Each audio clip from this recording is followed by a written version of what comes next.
Hello,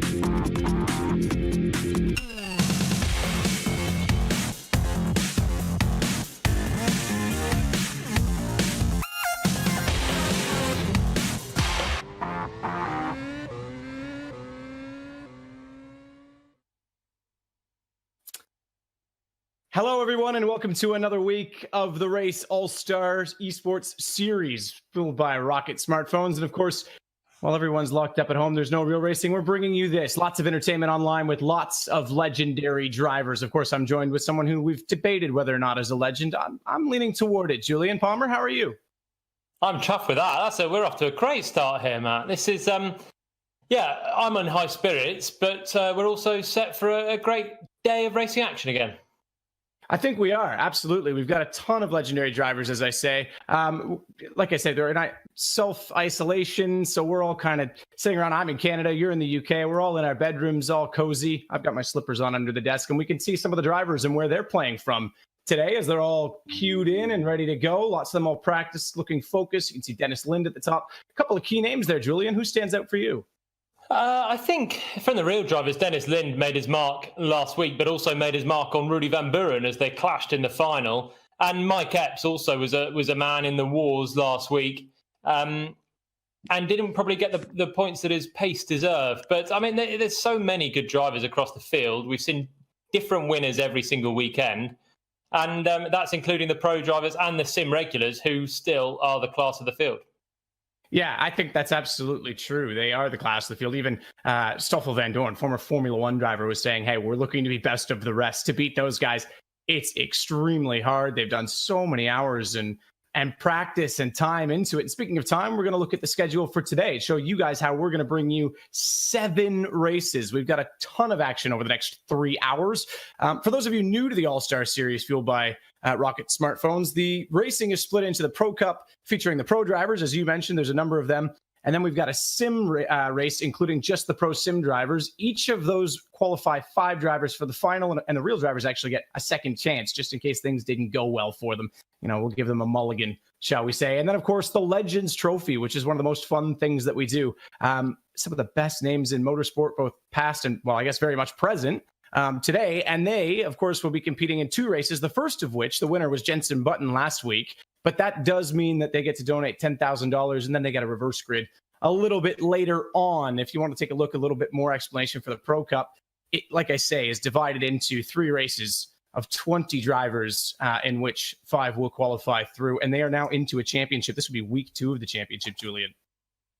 Yeah, so we had a few rounds before the championship got underway, but now we're into point scoring as of last week. So here you can see the 5 from each heat go through into the All-Star Cup final, and then the Jones Soda last chance qualifier, they get the top 5 through as well. And we get our 20 drivers for the All-Star Cup, where the big points are picked up, but there are minor points as well for the heats in the last chance qualifier particularly. Yeah, absolutely. And obviously the last chance qualifier, like I say, applies to just the pro drivers. They're not as versed, shall we say. Maybe they need that second chance, staying out of contact, staying out of trouble. But now that it's a championship, we actually saw some massive names fall out of the qualifier for the sim drivers. So it's going to be interesting to see the mentality of whether they're not going to take more risks early on, or if maybe they've got to keep their nose clean. Yeah, I was really surprised last week. We had Rudy Van Buren, who was on the podium the first 4 events. And then round 5, points started coming in. And to be fair, he probably would have been on the podium, but he was caught up in a collision with Dennis Lind, who was a starring rookie last time, fighting right at the front, but also lost a load of points. Kevin Siggy, Jone Simoncic, they're race winners, and they scored nothing. So really, there's all to play for right now. And Rudy's redemption might be one of the storylines, as we'll take a look at the championship table. As you say, he's, world's fastest gamer winner. Season 1 was a judge in the world's fastest gamer 2. He actually announced this week he's going to be racing in the German Porsche Super Cup Series, Deutschland. I don't know the official name. Sorry about that. But super cool for him. He's going to be driving a Porsche Cup car all season. And as you say, got contact, fell out of it. Now that we're in a championship, that changed the picture. It's Aaron Yojovski that had a phenomenal time out at Sebring. Bono Huis barely survived the qualifier and came in through second in the final. So it goes to show the qualifier surviving it is massive. Yeah, and the thing for the sim drivers, there's only 4 at the top of that. There's 5 of them, of course, that made the final, but Van Buren finished lower down. The thing is, they're so competitive. We are expecting them to be at the top of the final. This is their bread and butter. But there's 20 of them trying to fight for 5 places in the final, whereas the pro drivers are in 2 heats. They get a last chance qualifier as well. And we've seen some absolute standout performances from them. But the sim drivers, it's a little bit more cutthroat. There's no last chance qualifier, as he said. So some of them are going to miss the final again this week. And it's all to play for in terms of the prize as well. The winner of the sim drivers for this series will obviously get to be an F1 simulator experience for a day, get to try that out. And for the pro drivers, one of which we're about to chat with, Brian Herta, the winner for the series overall for them gets $30K to donate to a charity of their choice. But as we say as well, race 1, they can donate 10 grand, maybe. As we'll jump in the call here with Brian Herta, maybe it'll be him today. If we can get him on the line, we'll see how he's feeling about it. The interesting thing with Brian as well is he's got a driver in the race that he can watch. Gabby Chavez is going to be racing for him hopefully in 2020, but in the future in the Michelin Pilot Cup Series. Yep, Chavez was great last time out as well. Here's Brian. Brian, how are you? I'm good. How are you? Good. I was just mentioning the Pilot Challenge, the Pilot's Cup for IMSA, where you've got obviously a Hyundai TCR car running. You've got Gabby Chavez as one of your drivers who's racing today, was the best of it out. But first and foremost, before we get on the track this year, we're doing it all virtually. How's it been for you? It's been a challenge. It's been fun. It's been really fun. I don't have my own sim, so this is actually my son Colton's sim. So I have to run over to his place, and he's been doing a lot of sim racing himself, so I don't get very much practice time. It's hard for me to get in here, but I'm having a good time doing it. It's a great bunch of guys, and we're having a lot of fun together. Did Colton help coach you to get up to speed quickly? No help. So wow, I'm surprised. I find it's difficult to sit down. He's helped a little bit. What was the hardest thing to adapt to in the sim for you? Just the sensation, the way you feel the car, and I find that every time we make little setup changes to the car during practice and things, it takes me a while again to readapt to it. So I'm learning slower than I normally would like. Well, hopefully you can get up to speed quickly today at Lime Rock. It's going to be a ton of fun. Thanks so much, Brian. Best of luck. All right. Thanks very much. Perfect. There you can see. And it's very cool that he's also a team owner as well as a past driver. There's so many guys, so much talent in this Legends Cup, Julian. I mean, it's really cool to see. And drivers you would never expect to see competing with one another. Yeah, exactly. I mean, we've got F1 champions. We've got Indy legends. We've got Petter Solberg, who I'm really excited about today, the Rallycross champion and World Rally Championship champion. I've raced him in Race of Champions, and I tell you what, he's quick across all cars. So I still expect, even though he's not used to these single seaters, still the old McLaren M23 they're in, I still expect Petter Solberg will give it his all. But yeah, there's just legends throughout. That's why it's the Legends Grid. I noticed we also have Jason Plato joining. So perhaps it's a good time to mention that, of course, we look at Lime Rock, the track, but they're also going to be 25% damage on their cars. You got Plato in there. We've already seen some contact. It's going to be pretty wild. Pretty cool to see him joining as well. As I mentioned, we're at Lime Rock this week. The All-Stars remain in the Norma LMP3, the Le Mans prototype car. The Legends are in the McLaren M23. So another old school, massive rear tire, Formula One high-powered car, which with the adulation at Lime Rock, that's going to be a bit of a challenge over some of the hills. Yeah, well, we saw it last week, really. Sebring was a very different challenge. It was some long straights, but really bumpy. And Lime Rock, it's got an old school feel to it. There's sort of grass runoffs, barriers. I've never been there, but I've seen a lap or two. Well, third oldest continuously functioning or operating track in America. I think Willow Springs would be the first, not sure what second. So yeah, tons of history. They are going to be running the newer format, which is the uphill chicane. So that'll slow the speed down just a little bit, maybe keep them safe and controlled. As we'll take a look at the rest of the lineup, the guys that are going to be involved in this, of course, from the actual race rather than the legends themselves, the active drivers, and of course the pro sims. Race 1, Harry Tinknell's in there. He's one to watch, but you've already mentioned Mike Epps, definitely someone who's a little bit rough. And I think Chavez wasn't necessarily the quickest of the real guys last week, but he was very consistent and very smart. Yeah, good to see Danny Juncadella back as well. He was really quick early on. Don't think he raced last week, but every time he has raced, he's been really quick. And Jack Aitken as well in Heat 1. Here, Heat 2, you've got Dennis Lind is obviously the big one who was really, really quick last week. Yeah, of course. And Stoffel Van Dorn as well, who is super solid in that group. Of course, the Sim group comes up following that. This is where you get all the top drivers, the world's fastest gamers, many finalists. You've got Simic, you mentioned. Terzic actually won last week, but of course had a penalty, didn't get through the qualifier as a result. And there was a couple other guys that fell down. Siggy is a significant one, shall we say. And Yuyovsky was obviously the winner in the end. So very, very much looking forward to that. And when we get back, we will be very soon into the action. We'll check out qualifying and jump into the first race. So we'll see you then. And of course, for those of you still with us over on YouTube, we'll be keeping things going. Of course, we've got an interview coming up with a Pro Cup, but don't forget as well, the Rocket smartphones. You've got one over there, actually. They didn't get, I'm going to have to join this contest too. You can actually head over to their website right now, which we've got down below here in just a second. And all you got to do to enter the contest is name who will be the driver lineup for Williams, who's sponsored, of course, by Rocket. All you've got to do is name their 2 drivers in 2020. I'm not going to tell you who they are. You can do it yourself. There's the website down below. Julian, that phone's pretty cool. I think it has 3D as well, the IO Pro 3D phone. Yep, very cool phone. So make sure you enter the competition. I'm lucky enough to get my hands on one. I'm very impressed. Yeah, there's admittedly my post office hasn't been functioning as normal, and I live in the middle of nowhere. Issues maybe over there. Absolutely. And don't forget, of course, to hit subscribe down below this YouTube channel at We Are The Race on both Twitter and Instagram. And of course, check out therace.com. It's the-race.com for all of the action. Esports, tons of stuff going on over there. Jack Nichols has been telling us about a podcast or something. There's also a series on YouTube called Let's Go Grassroots. Pretty good. You might want to check that out. We've talked a lot, actually, Julian, about sim rigs and setup over the last couple of weeks and people that want to get involved. Esteban Gutierrez is one of the big names today. He took the time to actually show us his setup at home. Hola amigos, Esteban here. I just wanted to give you a quick tour of my professional office where I do all the virtual racing, which is a great subject in this situation. Over here I have one, which is the official F1 Mercedes simulator that I use mainly for the F1 game. This is a play seat, which is, I think it's pretty cool because you sit on the F1 type of position.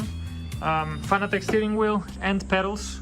And here it's the main station where I control both of the simulators. And here I have the other one, which I use more for R Factor and iRacing. It's basically a sim lap rig with a direct drive Fanatec and Club Sport V3 pedals. These things are really starting to become very serious. I think everyone is now trying to get the best rig, the best pedals, the best hardware out there, which I think it's great because we all love competition, and I want to be the best and I want to have the best to compete in the best way in virtual racing. I think we're going to be doing that very often, so I hope to see you guys on the virtual tracks. Thank you. He's absolutely right. We all love competition, and you can see some of these guys on the racetrack. How cool is that in sim? And what a setup. He's got 2 there. That's quite high tech there. He's taking it pretty seriously, Esteban Gutierrez. He's quite quick as well, to be fair. So he's got 2 suits on the wall as well. He's got one for each sim rig as also. So that's pretty impressive. Yeah, I don't know if we're going to see him actually put them on, but he hasn't raced for Mercedes as far as I know. So they've obviously just sent him a couple of suits to whack up on the wall, look cool, and so he can watch them whilst he's simming away.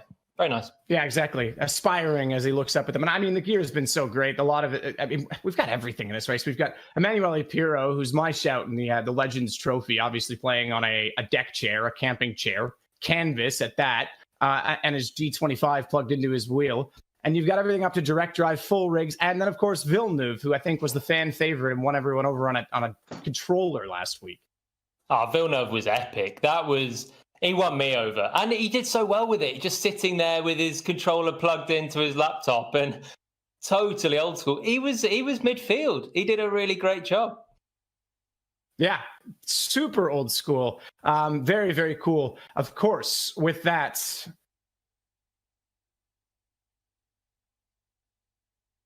And welcome back. Of course, we are getting ready to jump back into the action, or straight into the action, I should say. We'll bring in Jack Nichols, who will be joining us for all of the commentaries. Actually, I'm just being told he'll be on in just a moment. But either way, it's going to be a fantastic first race, Julian. We've looked a little bit at some of the drivers. We've looked at the lineup, obviously the track as well. Lime Rock, it's only 9 hours for me. That makes it pretty much in my backyard in Canadian terms. So, I mean, this is a lot to look forward to. And again, we've seen some of the big names. You've mentioned some to stand out. Is there anyone maybe you're looking to improve this week? Everyone that didn't make the final, basically. The level's getting better all the time.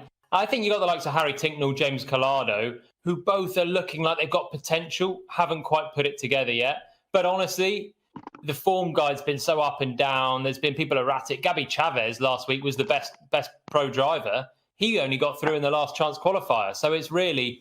there's a random element, and it's all about putting it together at the right time.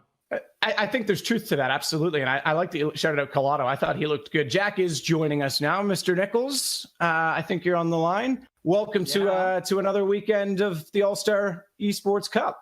Yeah, really looking forward to it. I mean, and last week we had the scenario where we had points on the line, and that was all very well and good. But now the points actually sort of start to mean something. You know, we'll gather a little bit of momentum going into the next weekend. Really looking forward to that. Love Lime Rock. What a great flowing old school circuit, as you've said.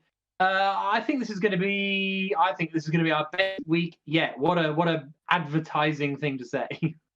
That is tough to say, but I do love that we're into the Le Mans prototype cars again as well. I think the action at Sebring with those was perhaps the most competitive yet. In fact, they can get a little closer. They're a little heavier, so perhaps something to look forward to there as well.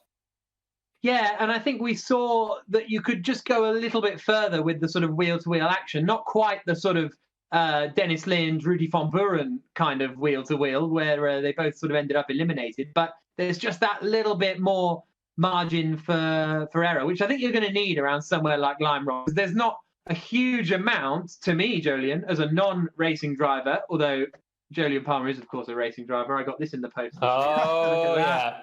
Look at that love beauty. it. You will not believe how much and you're that costs. saying I'm not able to be in the Legends Trophy, and you've got my 2016 car there. I think that anyone, any driver featured in Jack Nichols' homeroom is obviously a legend. But guys, we got to jump. We're going to look at the track really quickly. We've actually got an onboard lap that I think we can talk through, so you can get a look at this. And you know, not as long as straight as per se Sebring, but the first straight's pretty quick in this run to turn one.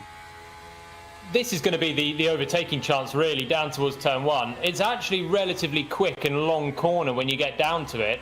And the LMP3 car's got a bit of downforce as well. So you got a long turn one, and then that flicks you straight into the left-hander at turn two. And then Jack's right. It doesn't look from the outside like overtaking is going to be obvious like it has been at some of the others, but it looks like a really cool track. And this is the new section, obviously. I said it's the third oldest continuously operating track in the U.S., but there's been some changes over the years. And you can see coming up over that rise, the car gets so light. And these, especially the McLarens with such a big grunt behind them, Jack, they're going to be a bit difficult to control. Yeah, and if you go off circuit here as well on the grass, I think that's going to be something that is worrying. You know, there's no way you can just run wide and it's sort of okay. You had it a bit at Sebring. There was some grass, but also there were places that would punish you. Here, if you go late on the brakes into the chicane, sort of use the old track. But in general, you are in big trouble if you make a mistake here. Well, we'll look again at the pro racers in race one. We've already highlighted on some, touched on them. Jack, maybe I'll get you to jump in here now that you joined us. Johnny Adams been quick. Archie Hamilton's kind of been there about. Who stands out for you on this list? I think Gabby Chavez, actually. He was very good last week, especially in the last chance qualifier. I'm waiting for Jack Aitken to get up to speed because he's a very quick racer, front runner in Formula 2, but hasn't quite managed to pull it all together yet in the sim racing world. And Yifei, he was very, very good. The F3 racer from China was super strong last time out. So we'll keep an eye on him too. Those are mine to pick. He's my dark horse in this Yifei. Here's our head-to-head, our feature battle, because Gutierrez, we just got to look in on his sim rig. He's been quick and he's been consistent, but Chavez last time, as you say, Gillian, went through the last chance qualifier just to make the final and then ended up being the best of the pro drivers. But that's how close it is, really. If you don't make it in the top 5 of the heat, it's still all open for these guys with the Jones Soda last chance qualifier. And Chavez really did a great job. It's all about hooking up your qualifying laps, staying out of the carnage, which inevitably ensues, and then getting on with it. And I think you're absolutely right. I watched some of the onboards from the guys toward the back, and staying out of the trouble. Qualifying is important. We're going to join now. Jack, Julian, please take us through it. So, at the moment, is Harry Ticknell at the top times by the looks of things. He's set a 45.967 in these LMP3 Le Mans prototype cars. As across the line comes Johnny Adam, and he is currently sitting in 10th spot, but only 9/10 of a second separate the top 11. So it's Ticknell, Gutierrez, Vautier, Pull, Chavez, Smith, Galal, and Johnny Adam, the top 10 at the moment. Yeah, Galal just jumped straight up to second place as you say that. The time's really close. Bradley Smith up to third. Very interested by your pronunciation of Yiffy Yee. I always thought it was, but that's pronunciation. No, I was corrected on it. I was corrected on it last week, but apparently it's pronounced like Yehah. Yehah. Yeah. Well, there we go. We're ahead of the game here. Well, you are anyway. Yeah. Now I've just caught up. Harry Ticknell's ahead of the game by 0.5 tenth over our favourite man, Yiffy. We're on board with Archie Hamilton here, who's currently in 12th place. Mike Epps slots into third. Look at that. That's incredibly close. Ticknell is getting better and better, you know. When he first joined, he was not hit and miss. That's a bit harsh on him, but he wasn't a proper front runner. But now, to be ahead of and Epps and Gutierrez and Cadea and some of these experienced sim racers, that's a very good lap for Harry Ticknell. Yeah, really, really strong. And the times are coming in thick and fast, aren't they? 40 seconds to go. The lap is so short. We're under 46 seconds to do an entire tour of this track. That means you get it so close. And we've got down to Junkadea in 8th. 2/10 separating everyone as goes to the top. 300ths ahead of Harry Ticknell. Here comes Mike Epps, who's third at the moment across the line, and Epps goes to the top. Still by less than 1/10 of a second, a 45.838 for Mike Epps. There you can see him running on the insert, swinging it through the right-hander, then the left. This is James Pull. He's going to come across the line. He was in 10th place, and I think he remains in 10th position. So Mike Epps takes pole position for the first race, but so close, I have to say. Gabby Chavez, we all thought was 1-1. He's down in 11th. Gabby Chavez, a lot of work to do, and he was in the last chance qualifier last time. Got to find 6 places now to get through to the final, because of course it's the top 5 that will go through from each heat. Yep, and that's where the points will be decided in the final. So here is the grid. Mike Epps on pole position for the Pro Driver Race 1. A very good qualifying performance from him. Esteban Gutierrez down in 5th position. Jack Aitken 7th. Danny Uncadea I expected a bit more from as well. He's in 8th spot. Tristan Vautier in 9th. Gabby Chavez in 11th position. A bit of a frustrating one from him. Will he make it through to the final, or will he have to go into the Jones Soda last chance qualifier? James Headley 13th. 14th for Martin Plowman. 15th for Matt Griffin. Lachlan De Francesco's in 16th spot. And then we are ready to go.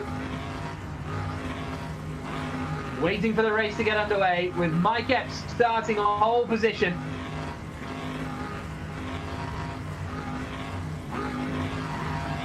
Mike Epps on pole, alongside him on the front row of the grid. Ticknell is 3rd, Galal is 4th. Wait for Mike Epps to get going. A long old hold here, and away they go. Good start from it. Bit of a wiggle, but he holds the lead. Comes across to try and get past Ticknell. There's a bit of wheel banging in behind, but Epps it is who holds the lead. In 2nd, Ticknell 3rd, Galal in 4th, and there's a million cars off at the turn 1. I think Sean Galal was one of them, maybe. Danny Uncadea was one of them. He's already dropped well out of the running, but Mike Epps holds the lead. Chaos further back. Esteban Gutierrez as well has tumbled down. Bradley Smith with him, so a bit of skittles going on at the first corner, but it worked out perfectly for Mike Epps. You even saw from that camera angle we had, his reaction time was just that much quicker than Yiffy just behind, and he's already got 8/10 in front. First lap of 11. Here's a look at the replay of what happened then down at the first corner. and it all got very busy. Where did it kick off? I think it was Gabby Chavez was involved. Chavez has been spun around. He was into Junqueira, and everybody else sort of followed chaotically. I think it was the green and white car on the outside turned into an apex with pretty much 2 drivers on his inside. I don't know who was in that green and white car, but whoever it was, starting in about, give it 9th place, I think really squeezed in, and everyone on the inside then had nowhere to go. Lap 2 of 11 in the first of the All-Star Series races, fully charged by rocket phones. Mike Epps is out in front, 1.5 seconds ahead of Yifei in 2nd place. Pinknell 3rd, Tristan Vautier 4th, Jack Aitken up into 5th place. So as it stands, Aitken would be straight through to the final. Archie Hamilton 6th, Headley, DeFrancesco, Plowman and Smith the rest of the top 10. Yeah, Aitken is he's getting up to speed with this fairly quickly, actually. And now up into the top 5, which would be enough to get him through to the final. He took pole was in the last chance qualifier, he took pole in last time out. He found a turn of pace and he's kept going, as has Harry Tingle. I'm quite impressed with him up in 3rd as well, who has found a good amount. Mike Epps and Yifei both just launching over the 2nd apex of that chicane. Epps was miles off the track there. Yeah, that was some big stuff there from Mike Epps. There we can see Yifei in the inset there in the bottom left on lap 3 of 11, 2.1 seconds back from Mike Epps up in front. Harry Tingle in 3rd. It's only about 0.8 of a second ahead of Tristan Vautier. Here's James Headley in 7th place, battling with Lachlan DeFrancesco in 8th spot. Into the first corner, DeFrancesco tries to go to the outside, but he's not going to get around there very easily, and indeed he does not. James Headley holds on to that 7th position. Jack Aitken in 5th place currently has a 1.4 second margin over Archie Hamilton, so that's quite a strong advantage for Aitken in that 5th spot. They're all fairly spread out, the top 5. This is the closest battle we've got. James Headley defending from Lachlan DeFrancesco, both of them taking less curb through that chicane than Mike Epps launched through on the previous lap, but it's very tight, twisty around here. Difficult for DeFrancesco to get a run and enough of a slipstream to put pressure on Headley until they get back round here to the first corner again. Down towards turn 1, lap 5 of 11. Headley holding on to the place for the time being at Lime Rock here on R-Factor 2. The race's All-Star Series. The top 5 will advance straight through to the final. And the champion gets $30,000 US to donate to charity at the end of this 3-week campaign, which is coming up next weekend. You can really use the curbs coming up the hill there. I'm not sure we'll see the legends in the McLarens attack them quite so much. No, that's the benefit of having a heavier LMP3, lower powered and more weight, that potentially can ride that curb a little bit better, and a better suspension as well. So they're abusing it, and always in those chicanes you find so much time by just taking as straight a line as you can, so long as you get away with it without any big braking or turning over them, which is normally where you unsettle and have a big moment and drop it, particularly on traction. Good battle here with Bradley Smith round. Got on the grass and straight to the, I was going to say the barriers, but I think it's just a grass bank there. So that allows Esteban Gutierrez up into 10th place. Matt Griffin in 11th position. Gutierrez I expected more from as well. There you can see him in his rig, one of his many rigs that he has at home now. But 10th spot, it's going to be tough for him to climb up into the top 5 here, I think. Well, he was last after the first lap, so Gutierrez is on a bit of a charge back. But I wonder if he was our green and white car that caused a little bit of chaos at the start. He was qualified in about that area and then did plummet back. But right now, up in 10th, he needs 5 more places though. In 4 more laps is going to be tough. Overtaking so far has not looked super easy, but there is big chance for people to make errors, because we saw with Bradley Smith just touch the grass and then was just spinning around towards that grass bank exit at turn 2. Here's a look at the replay. Oh. Yeah, that'll do it. Gutierrez just ran into the back. It wasn't even a mistake from Bradley Smith. It was a mistake from Gutierrez. Punted his rival off the track. Lap 8 of 11. Mike Epps is leading the way. 3.3 seconds ahead of Yifei. Harry Tinknell's in 3rd. 4th is Vautier. And here comes Headley defending now from Esteban Gutierrez, who's on a charge. back up the order, trying to get him into 9th place here. Sends it to the outside, but then realizes he can't get around there to tuck in back behind James Headley, and then it's Martin.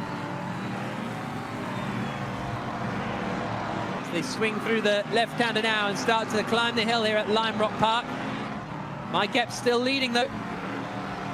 Epps doing a great job, 3.5 seconds. This has been pretty much what we saw week 1. Gutierrez all over that apex curve there, like Mike Epps. And look at the run he's got now, coming down towards the end of the lap. So close, tucked in behind Headley, all because he straight-lined that second part of the chicane and probably took a corner cut warning for it. Oh, and they both run really wide out of the final corner.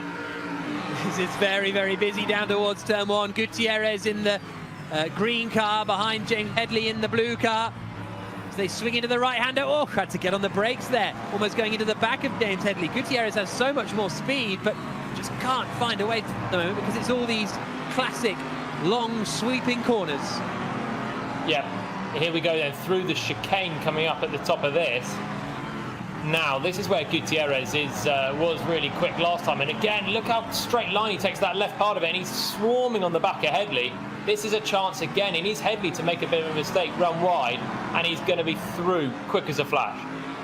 Under the ABK Beer Bridge and down towards the final right-hander, out onto the start-finish straight. Mike Epps starts the penultimate lap of the race, lap 10 of 11. Gutierrez just isn't quite close enough, doesn't get the run out of that final corner, does he? There's the mistake. Through he goes, off the track goes James Headley, and Gutierrez takes the place up into 9th. Quick as a flash. There we go. That's Gutierrez has got really great pace. He's just been struggling to make that overtake. And there, James Headley just running wide and Gutierrez straight through. So up into 9th place. What's he got to Plowman ahead? He's got about a second there to the blue car just ahead of Gutierrez in the green and white. And we're on the last lap. I don't think he's going to get there. No, doesn't look like it, does it? Here is Mike Epps, though. No one's going to get near him. 4.5 seconds in the lead over Yifei. This is a really strong performance from Mike Epps. This makes me think he could be battling with the sim racers potentially come the final, because it's just been absolutely commanding from Epps as he comes over the crest. Was so busy last time out at Sebring, but this is more like the race I think he would have wanted as he comes under the ABK Beer Bridge, down through the final corner, and Mike Epps books himself a place in the final, comes over to the pit wall to take the checkered flag, and the applause from the imaginary team, and it's a win for Mike Epps, commanding Yifei in 2nd. Easy peasy for Epps there. So Epps, Ye, Tinknell, Vautier and Aitken kind of cruised their way to the final there. No one from the top 5 had any sort of pressure. A nice simple race. I'll tell you what though, Epps only just qualified on pole with a last gasp lap. Without that, then we would have had a very good race in our hands there. Here's a look at the results. Mike Epps taking the victory. Yifei in 2nd place, Tinknell 3rd, Vautier 4th, and Jack Aitken completing the top 5. Archie Hamilton, Lachlan DiFrancesco, Plowman, Gutierrez, Griffin will all be advancing through to the final. Gabby Chavez, we spoke about him being the front runner in the Jones Soda Last Chance qualifier last time. He's going to have to do the same again. Danny Junkadea and Sean Galal both out of the race at the first corner after a somewhat chaotic moment down at turn 1. But Mike Epps it is who takes the win. Tinknell, Vautier, and Jack Aitken are the top 5 who go through.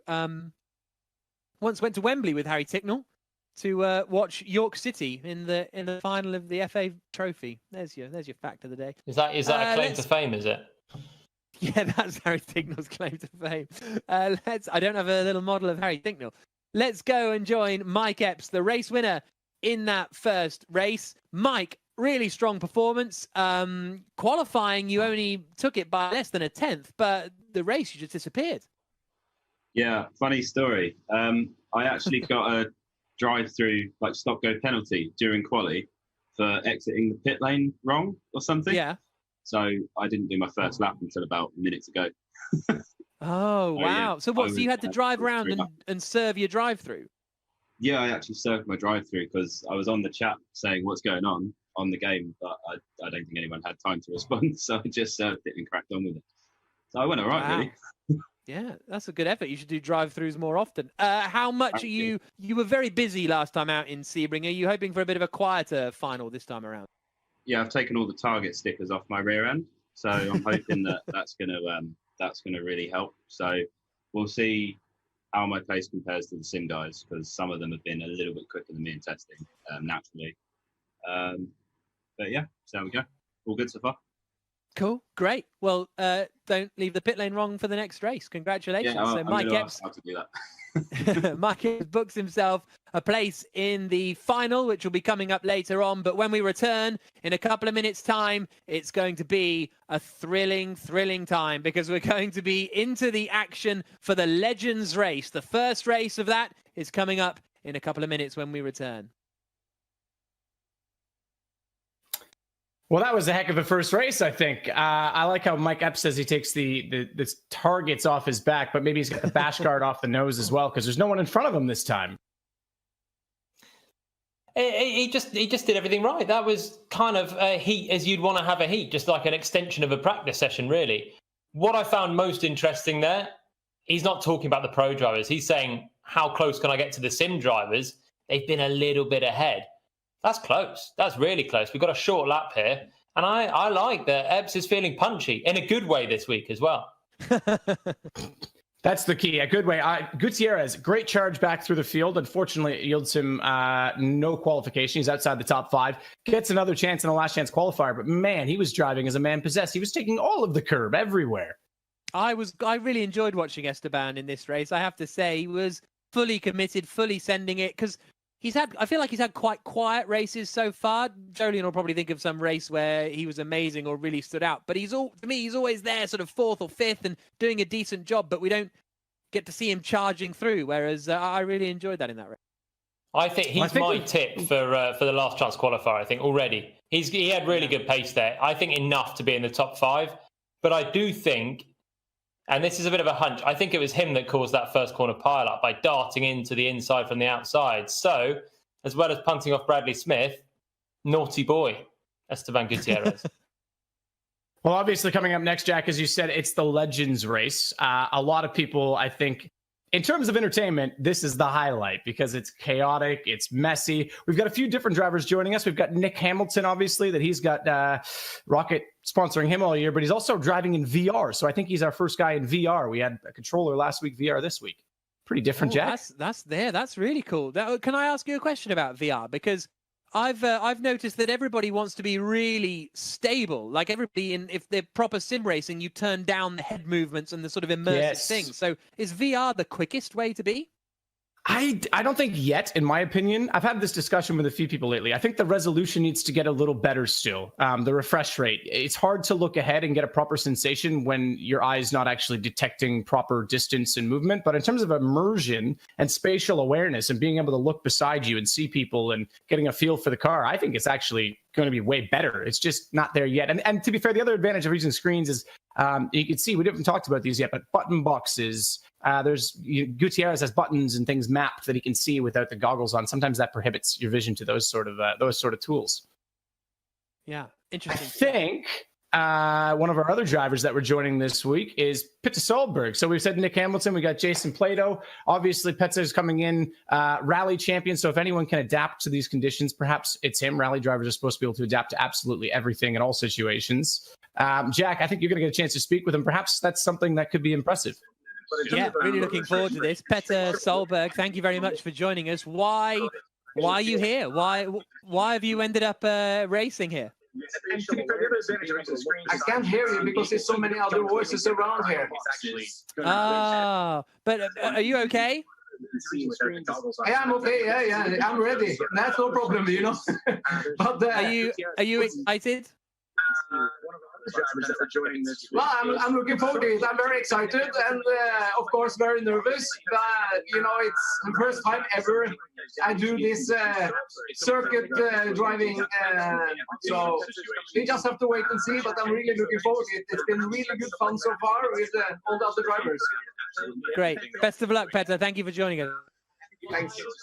Wow, that was busy stuff there, wasn't it, from Pitta Solberg? Felt like I was in my own little internal monologue there. Very busy. I want to know Welcome back, everyone. I'll get to that point in a second. We are getting ready for the Legends Trophy. It's the highlight in terms of entertainment, I think, on our race schedule. And of course, as we've got a few more drivers joining us, there's promised to be chaos. We've got VR goggles on Nick Hamilton. Jason Plato joins the mix. We know he likes to get his elbows out. And of course, Peta Solberg, who can adapt to any condition, as rally drivers can do. Our head-to-head this week is a highlight from last week in a lot of ways, Jack, as we had a full direct drive rig going against a former Formula One champion, two Formula One champions if you include both sides of it, but former teammate as well on a controller. It's, of course, Jenson Button versus Jacques Villeneuve. Look at Jacques Villeneuve. Look at him. Just on an Xbox controller, shifting with the right trigger by the looks of things, down with the left trigger.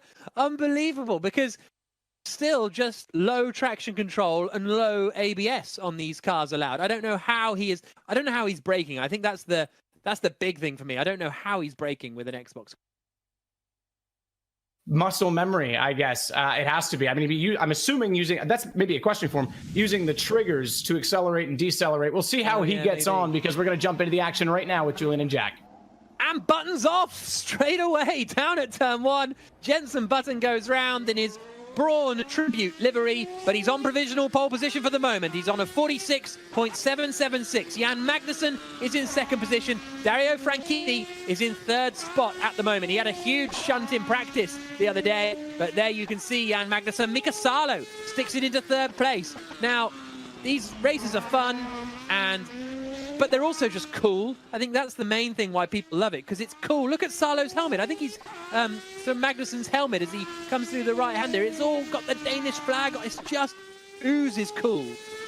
Looks like an old Gerhard Berger helmet to me. I mean, Berger's helmet is quite cool. Let's see what Magnussen can do here coming across the line. He has such a scrappy middle sector and does not improve as a result. He launched those curbs more than the LMP3 cars, the left and the right, and you just heard the rear wheels spinning as they took off, and Jan just keeping his foot in. Good stuff. Second place though, still 3/10 away from Button. Pirro up to third and Brabham up to fourth now.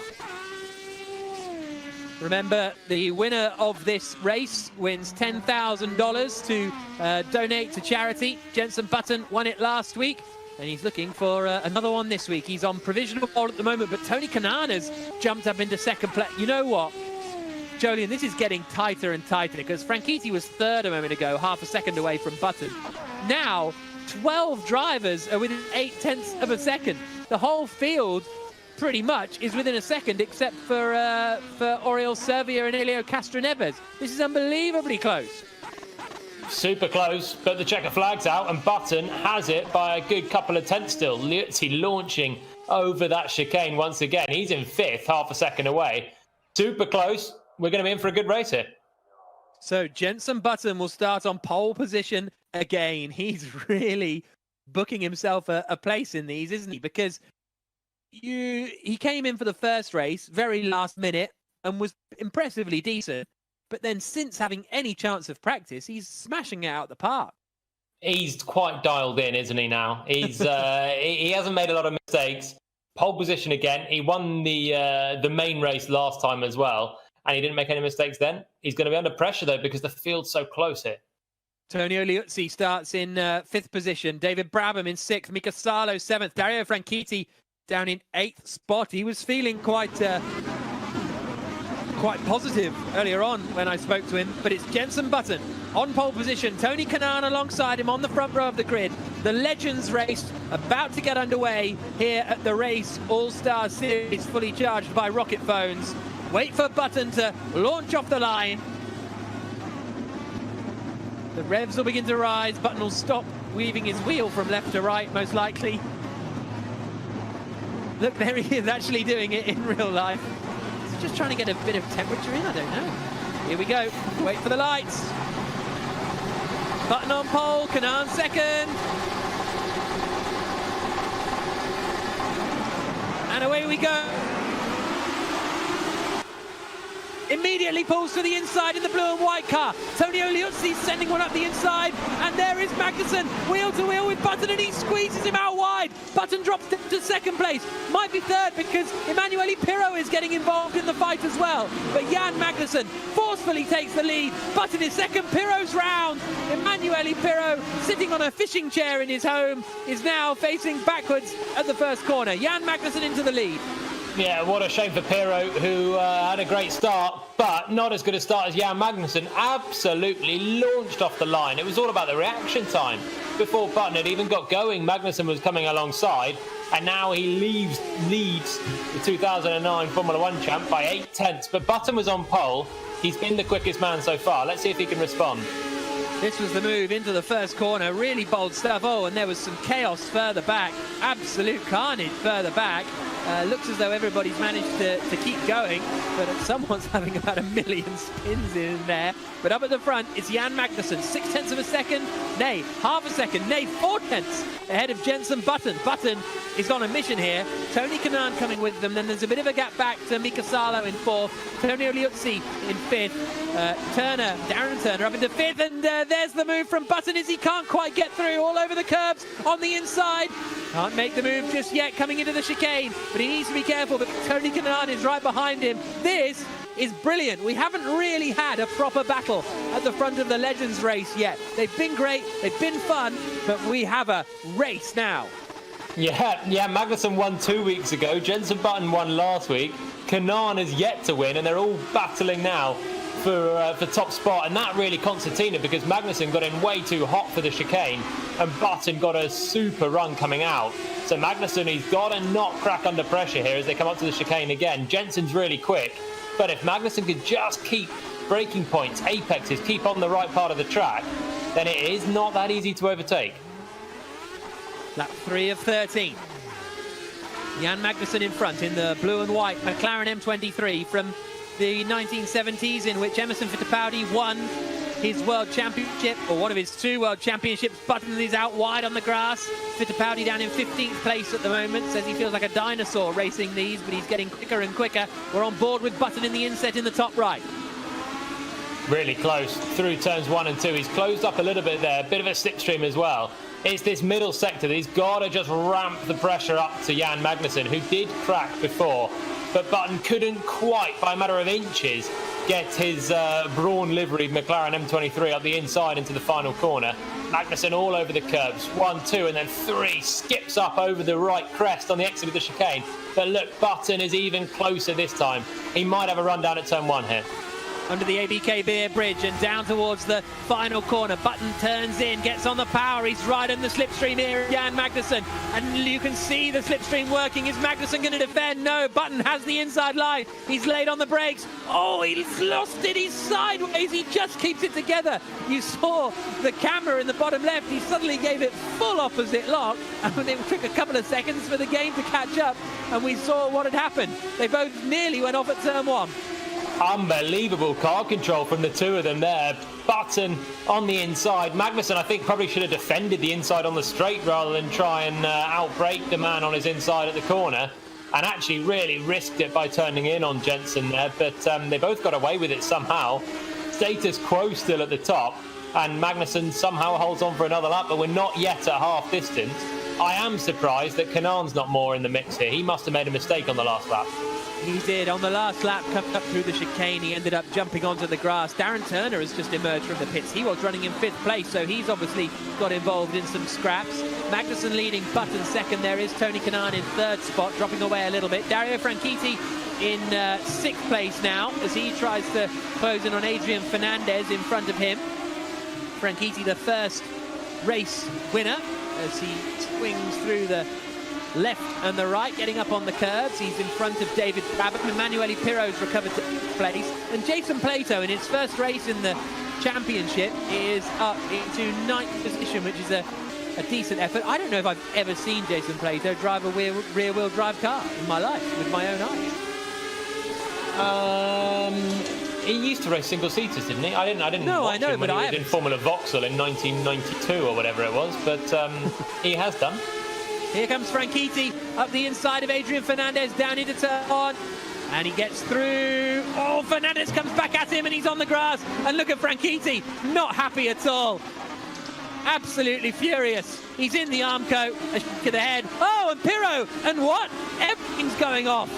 Brabham was flying off the circuit there, and Pirro is up into 5th position. Plato is up into 6th. Castroneves, Franchitti, Fernandez, Brabham, the rest of the top 10. There is Brabham coming back onto the circuit behind Brian Herta. So Franchitti lost out at turn 1, Brabham lost out at turn 3, and all the while we've got a fantastic battle still going on between Magnussen and Button, who are pretty much side by side, if we can cut to them, because that is for the race lead. Here we go. Through the first corner, Button was in the slipstream, but he couldn't make the move stick. Lap 8 of 13. Absolutely nose to tail. We go on board with Jenson Button in the inset. Back on the power now, and he's got a really good drive out of there, but surely not in chicane. He's thinking about it, No. Magnussen's got in a bit hot, though. Here we go. Jenson on the exit might get a run if he can get to the inside. He can't quite. What a race between these two. Button is piling on the pressure to Magnussen, but he's just about managing to hold on the Dane. I love this. Jan Magnussen across the line to start lap 9 of 13. Just holding off from Jenson Button, who weaves to the inside to put Magnussen off a little bit, but it doesn't work. Magnussen holds the place. Tony Kanaan still 1.7 seconds back from the race leaders, who are just 0.2 of a second apart. Bit of a slide there from Button as he came into turn 2. Wonderful cars to watch these legends racing. They're four-wheel drifting all the way. Jenson's really wringing the neck of that car. Look at that. He's so close to the back of Magnussen into the chicane. Somehow they didn't touch, but Jenson is pushing like mad. Button just behind Magnussen for the race lead. If anything happens between the two of them, Kanaan is still within touching distance in the red car in 3rd. But this is phenomenal. Button again four-wheel drifting out of the final corner. Oh, Brian Herta facing the wrong way, further back in the field as he tries to recover. The only MT reminds me that Plato drove the rear-wheel drive Subaru just a couple of years ago, and I went to watch a race at Thruxton, so I'm absolutely talking nonsense. Here's Jenson Button in the inset, half a second now back, and Magnussen. Lap 10 of 13 in the Legends Trophy. There's $10,000 on the line to the Winning Drivers Chosen charity. Button won it last week. Magnussen's after it. He seems to be quicker everywhere, Button, doesn't he? But just can't find the room to move. Magnussen's driving some perfect defensive lines. Just that one moment that they touched down at turn 1 where I think probably could have covered the inside. Apart from that, he's just positioning his car perfectly on the apexes and not missing any of the exits. And these cars are so tricky to drive on the exit. It's easy to make a mistake. This time Button can't quite go through at turn 1 still, but he's as close as he's ever been, almost pushing Magnussen round turn 1. On behalf of myself, I'd like to apologise to Petter Solberg, because the reason he missed and isn't in this race is because he missed qualifying because he was talking to us. So huge apologies there to Petter Solberg, but great to have him here. Hopefully he'll be back in the future. Lap 11 of 13, and in fact for the second race later on. Lap 11 of 13, Jenson Button attacking and Magnussen as they come over the crest. Has he got it? Looks to the inside. Oh, not quite. There's nothing between them as they come now under the ABK Veer Bridge, round the final corner again. This has got to be the move, hasn't it? He hasn't been this close before, out onto the back straight. We've got the rear view from Jan Magnussen up into the top right. Button's closing. Not enough. Magnussen was deep on the brakes though, and Button closes again through the apex. Can he get the exit to just pressurise Jan Magnussen around this penultimate lap? I think Jenson's going to go for it. I can't see Button just sticking behind Magnussen when he's this close. It must be so frustrating for him to be this close. He is clearly quicker, but Magnussen is driving the perfect defensive race right now. Lap 12 of 13, the penultimate lap. So this is Button's last run towards the first corner, but back markers. That's the last thing that Magnussen needs right now is the back markers. It's is that Emerson Papis or Herta that they're coming around to lap? Oh, fair play. They got right out of the way. And Button can't get through there. Right onto the apex. Almost hits the back of Magnussen through there. And look at this into turn 2. This is a chance. Quite able to pull it off, Button. He's rapidly running out of opportunities to make the overtake on Jan Magnussen. Just half a lap to go as they come down towards the chicane. It's been a brilliant race in this Legends Trophy.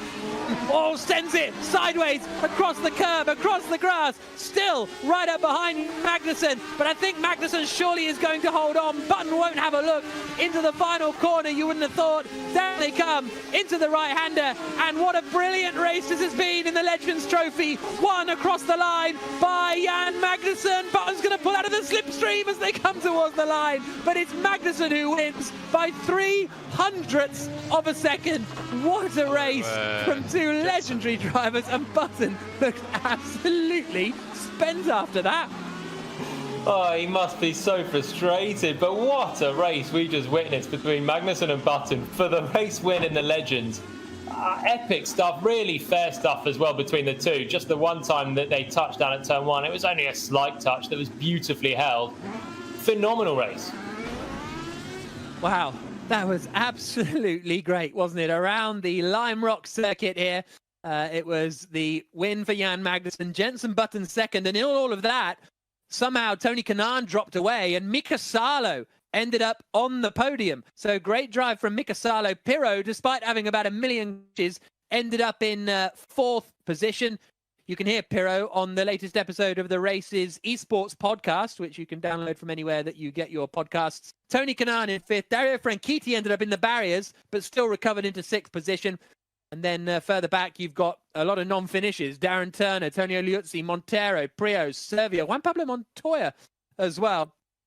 Not finishing that race. Well, what a race that was. Petter Solberg not finishing either after we accidentally missed the qualifying.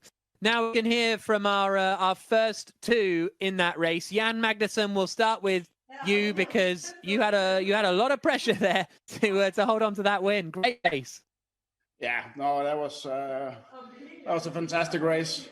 Jenson was being very sportsmanlike about it. He had more speed than me. He had a couple of goes into one, and we hit and got sideways, but he did it in such a perfect way that none of us came off. So I'm so happy. That was a tough race. I'm shaking all over. Congratulations, Jan. That was brilliant. Thank you. Thank you. And now we can check in with Jenson Button, who didn't quite manage to take the victory there. But Jenson, you were so close. We loved that. That was brilliant racing. Yeah, it was a lot of fun. It was made a little bit more difficult for me at the start because, I can't see a flag man. I hear the beeps, and I thought I went at the right time, but obviously not. But what a fun race. Jan was awesome in terms of he knew where to put the car, and I threw out the inside once, and we tapped, and we were drifting through two, which was it's a lot of fun, and it's a little bit more difficult in the rear in the sim. So for us to be able to race that close to the end, awesome. Great. Well, congratulations. Enjoy the reverse grid race. Yeah. Thank you, man. See ya. So Jenson Button then taking the win, and him and Jan Magnussen having a little chat there as well, which is great to see because they're all on the same call, and so they can all speak to each other at times. So that was the first race in the Legends Trophy. Jan Magnussen gets the $10,000 to go to a charity of his choice. But in a couple of minutes, it's time to go back to the pro driver action. Absolutely. Yeah, we go back to the pro driver action, and what a race it should be. That was the best race we've seen yet. As you mentioned, the 10K, Jenson had that last week. He donated to House of Ruth, domestic violence charity. So we'll see where Jan goes with his. If that's just the start of the day, man, oh man, this next pro race could be something special. That was the best race since racing stopped, I would say. That's since racing began. Race I've seen. that was like it felt like Monaco 92 with Senna and Mansell and Magnussen basically doing a Senna job that day, positioning his car perfectly everywhere, and Jenson Button just behind had all the pace like Nigel Mansell did back then, but just couldn't find a gap, and any slight mistake, it looked frustrating from Button's point of view because there was no chance. But to drive a defensive race that Jan Magnussen just did there, it's so tough, particularly on a simulator where you can't quite feel your references, your rear end sliding, as Button said. You can't feel it. And to drive like Jan did was phenomenal. Well, and to drive like Jenson's Mr. Smooth, he was shagging that thing trying to find a way by. That was just awesome to watch. And I mean, those guys coming from real world, if you sat them down and you said, rate that race, heart rate and adrenaline and compared to normal, I mean, that's up there. That's got to get you going. That just shows you how serious and fun sim can be. One of the drivers that we've obviously had involved, which I think is super cool, is Emerson Fittipaldi, perhaps of all the legends, the most legendary, certainly someone who commands and deserves a lot of respect in the racing world. He's been getting quicker and quicker. You guys touched on it, that race closer to the back. I think we've got a chance to check out his sim rig, just as we had Esteban Gutierrez show his to us earlier.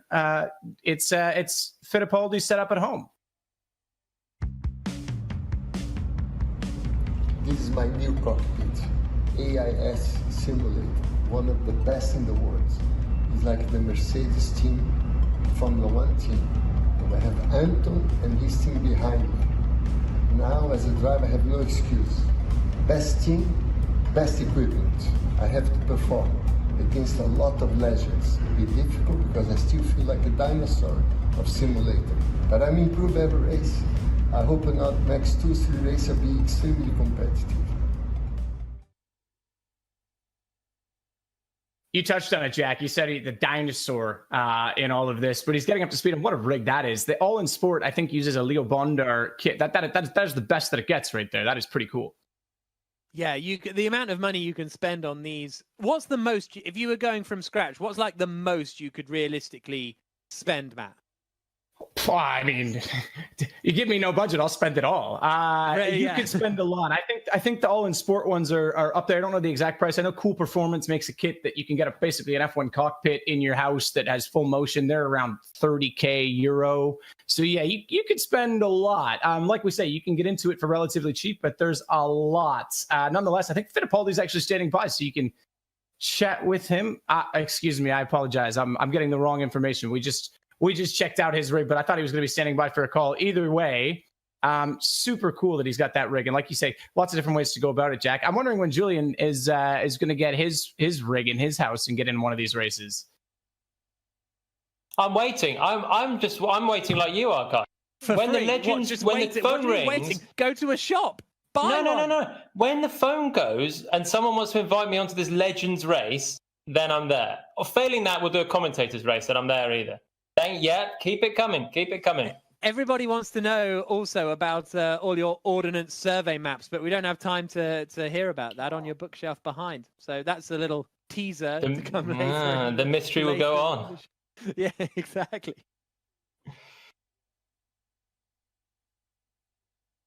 Well, welcome back to the Race All-Star Series, fully charged by Rocket Phones. And of course, we are getting ready for race number 2. It's our pro drivers, our second group, and we'll take a look at who's in this race, because the first one had some contact at the back, but had some pace. We noticed Mike Epps might be in a position to challenge. He seems, unlike Van Dorn, who said, we want to be best of the rest. He seems like he's committed to try and do so. So race 2, maybe it's Dennis Lind that wants to do the next in this race, Jack.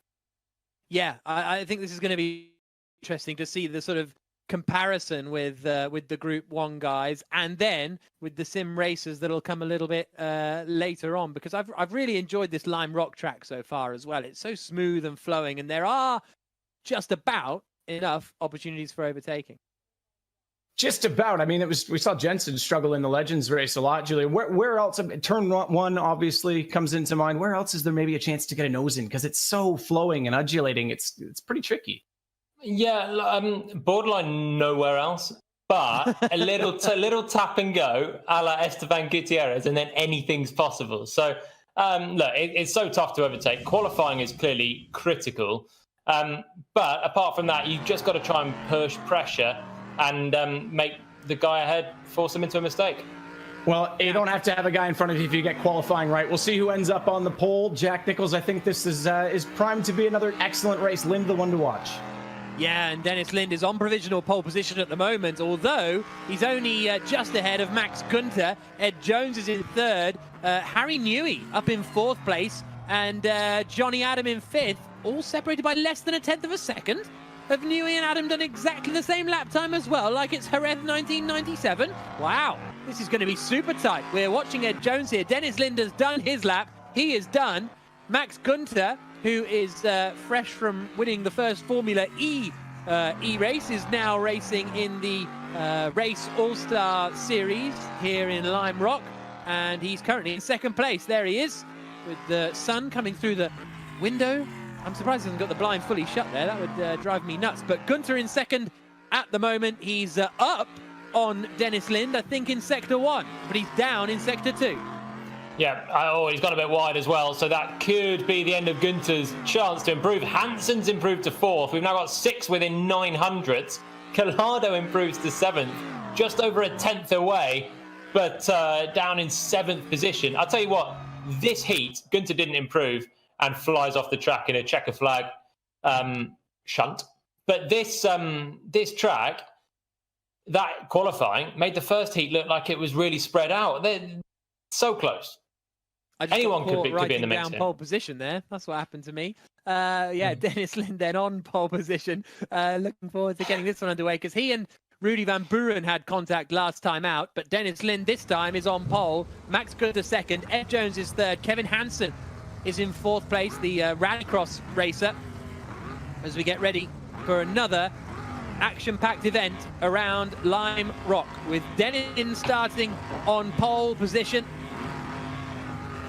So we wait for the lights to come. There is Lind. Max Gunter in the blue car on the inside in second on the grid. So we wait for the lights to get, the race, I should say, to get underway. The top 5 will go straight through to the final of the race All-Star Series. Here is Dennis Lind. Not ready yet, is he?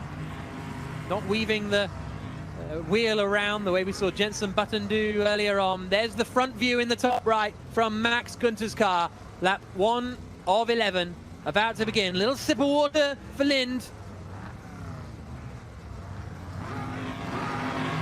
The revs rise.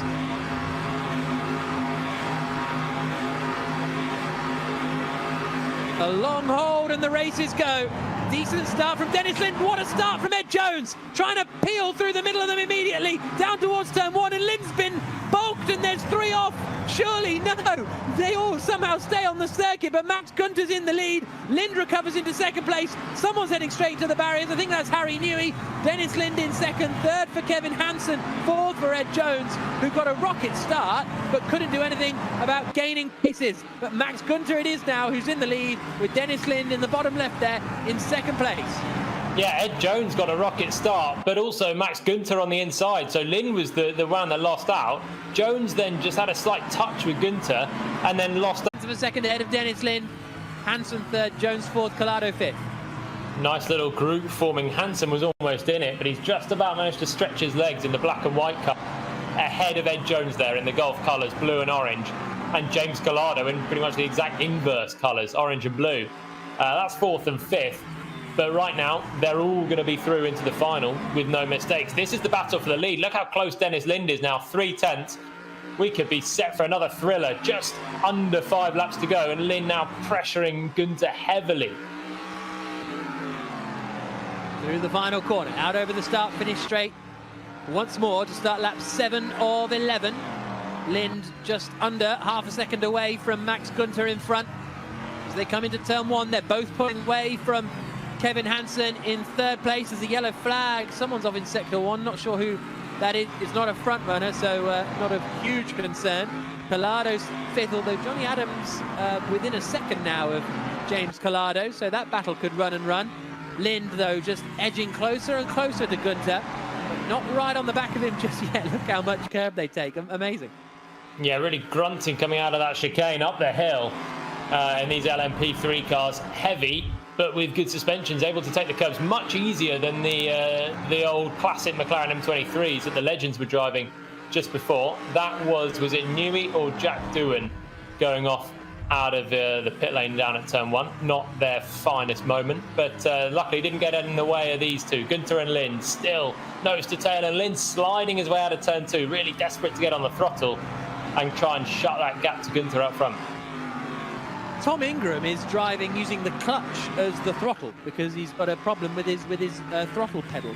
So that's an interesting one. So I wonder if he's left foot accelerating or whether he's got his legs crossed underneath the table. I don't know which way around that would go. Lap 8 of 11. Gunter leading, Lind second. Those are the two we're watching now. Down through the final corner to start lap 9 of 11. And if anything, Gunter's had a really good lap here and pulled away from Dennis Lind. Yeah, Lind and Günther both very comfortable. Mike Epps might be less comfortable seeing this because they're 4.6 seconds clear of Hansen and co in third downwards. Hansen still with Jones and Collado for company. But this is a Mike Epps style of drive from Heat 1. Günther with Lind, the two of them, clearly the class of the field. And if Epps just had eyes on the sim drivers, you might want to watch out for these two as well, because they both look like they're breezing into the final. Lind, I think, with the challenge just dwindling slightly in these closing laps, it doesn't really matter. They're both going to go through. It's just about being in the top 5 right now, which they'll surely do. This is where it's much closer, though. Yeah, Johnny Adam right up behind James Collado as they come out over the start-finish line to start the penultimate lap of the race. There is Johnny Adam on the bottom left. He's trying to make a move on Collado and book himself a place in the final. So this is where it's all up for grabs on this penultimate lap, and he's closed in, to be fair. He was about 1.2, 1.3. Be ready to race with the same hardware in just a few minutes time from Formula E now to the All-Star race. Cool. Best of luck for the final. Thank you very much. See you later. See you later. So there's Max Günther, the race winner in the pro race. The top 5 go through in a couple of minutes' time. We've got the last chance qualifier and more action from the legends.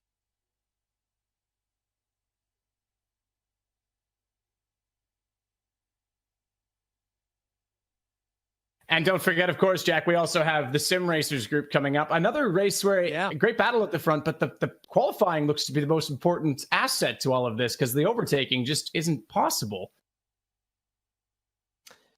Yeah, it looks pretty important, doesn't it? For the Sim Racers, there's an extra. Did I sound a bit nonplussed about that? No, look, qualifying is critical. But for the Sim Racers, there's no Jones Soda last chance qualifier. So I think there might be a little bit of extra edge. They're all going to be, if we've seen that Heat 2, the top 10 separated by 0.15, I can only imagine the Sim guys are going to be even closer. I can completely agree. I'm wondering if perhaps dirty air, because some of the Sims do simulate dirty air to an extent, if that's a problem, because we're seeing the chicane, everyone's close, but getting onto that straight, no one's really getting that run onto the front straight that we would have expected to maybe even pull alongside before the breaking point, let alone trying to send it up the inside for turn 1, Jack. I don't know if maybe now that there's no last chance qualifier, we'll see a little more audacious moves or bold moves from the Sim guys. Yeah, I think that's really a possibility because this is their big race. Okay, there's points up for grabs later on in the final, but it's top 5 or go home for these guys. So I think they've really got to commit if they want to make these moves. Well, we took a look at his rig a little bit earlier with Emerson. I thought we were going to join him then. We've got him on the line now, Jack. So if we get a chance, let's talk to the legend himself that's playing in one of the greatest rigs I've seen. Emerson Fittipaldi, thank you very much for joining us. How are you getting on? How was your first race? Team Redline race leading in Oregon. There we go, Oregon. Team Redline race leading in LMP1, Space Esports in P2. Emerson, can you hear us? This is all going to get mixed up because they're heading on towards the pit lane. Race clutch 16 in P3, Nirvano, Sim Seems Racing like in no. LMP1. I think we might have to leave Emo for now. We'll get him at some point. The 2-time Formula One world champion. I've never interviewed him before. That's made. I now have. I think I now have officially interviewed him, and that's made my. Maybe I'll get a little model of Emo. That's on the demo reel, isn't it? You're going to put that into your demo reel, that one. Yeah, well, do you think he could hear you, but he was doing a bit of a Kimi Räikkönen answer? You know, you just need the question. I reckon he could hear you, just clear as day, but he was just having none of it. Poor interview technique. He was like, if I don't flinch, he won't know. Well, he's got another race coming up, don't forget, because they have the reverse grid, which should be super exciting, trying to watch Jensen and Magnussen not only battle themselves from the back row, but also trying to get through traffic at the same time if they can survive. It seems like there's still a lot of turn 1 carnage within the Legends race in itself. Super fun, but something I'm looking forward to. JV is going to be nearer to the front, given that he didn't quite get off the line nearly as well this week. Yeah, I can't wait for the Legends race. That first one was so good, and we've got the same two that set the pace starting right at the back. There'll be chaos at the front, and I actually hope this time that Button and Magnussen can avoid the chaos, see how they can charge their way through the field. I also want to point out, just from a sim kind of nostalgic, how we get to use different cars. The downshift on that car sounds amazing, even in this sim, even in our Factor 2. That McLaren M23 just sounds so good. The kind of car where I'd be going into the mod files and just like copy pasting those sound files into every car that I. So cool. That's my favorite thing to do with, like, you're racing a little Formula Renault or something, but you want it to sound proper, so you copy and paste a V12 engine sound in. That's how cool I am. You're a sad little man. Maybe a bit harsh. And welcome back to the Race All-Star Series, fully charged by Rocket Phones. We are ready to get into what is arguably the most talented field of the day, despite that perhaps they aren't as known to some of you at home. These are the pro sim drivers, the world's fastest. In fact, literally the world's fastest gamers. We'll have Rudy Van Buren, who's absolutely someone we have to watch today, who won season 1. And we've got to look at his head-to-head, because he last week didn't quite get... He did get through the qualifier, which is a little better than Siggy did, but didn't quite get the points. Siggy, meanwhile, Bono Huis. These guys are easily showcased. As I say, Siggy didn't make it through the qualifier. Huis barely did, and he got away with second place in the final. So very different championship picture between these two. Yeah, absolutely. Real surprise, Kevin Siggy, last time out, because he was so dominant in the previous week at NOLA that he put it all together, was hugely impressive and got the job done. So to come out with no points after last week was a real big surprise, I have to say. Yeah, and I think qualifying is underway. As we said, this could be the most important aspect. There's no last chance qualifier. You said it, I'll repeat it. They have to succeed, which means getting a good grid position. We'll see who can find pole position. Okay, so here's Risto Capit down into turn 1. 3 minutes left on the clock. As many laps as you can get in. So because it's a shorter lap here, we're seeing drivers get at least 2 flying laps in, sometimes maybe 3, because a good lap here is going to be in sub 1 minute, basically. So Risto Capit out on circuit. When they all come across the line, we will see more and more of them. Jenson Button enjoyed his run. He's already tweeting left, right, and centre about so many links to the fights and the battles. We've got 2.5 minutes. Here we go then. Erhan Yayovsky, winner last time out, is at the top of the times at the moment. Kevin Siggy is second. Wisniewski is third. Bono Huis fourth. Rudy Van Buren is fifth. And if you want to hear more from Rudy Van Buren, download the Race Esports podcast, available from all good podcasting places. And you can hear from Rudy Van Buren. There's Michael Romanides, who is in a recent joiner of the Williams Formula One esports team. He's down in 13th place at the moment. Here comes Matthew Williams out across the line. He goes up into 7th place. Matthew Williams goes up into 13th place, but it's still Yayovsky who's at the top of the times at the moment. No one really surprising, missing out at the moment. Although Terzic actually was pole man last time, wasn't he? He was, and he should have made the final, but he got that DQ for jumping the start. Williams goes very wide that time and won't improve. It's pretty much all the big guns out front. Van Buren 5th is right on the cusp of actually being through right now, and a few of them greying out. I think they're coming through the pits, because Yayovsky and Van Buren both did about a minute ago as well. So different tactics going on, but really, Yuri Kasdorp's maybe a little bit down in 8th. He's been a regular in the final the last couple of weeks, but apart from that, it's the big guns pulling through. Yeah, absolutely. Yayovsky, Siggy, Wisniewski, Huis, and Van Buren, the top 5. Von Buren, sorry, the top 5. Although I say that, Brzezinski goes up into 5th place. The top 5 advance through to the final. This is obviously only qualifying at the moment.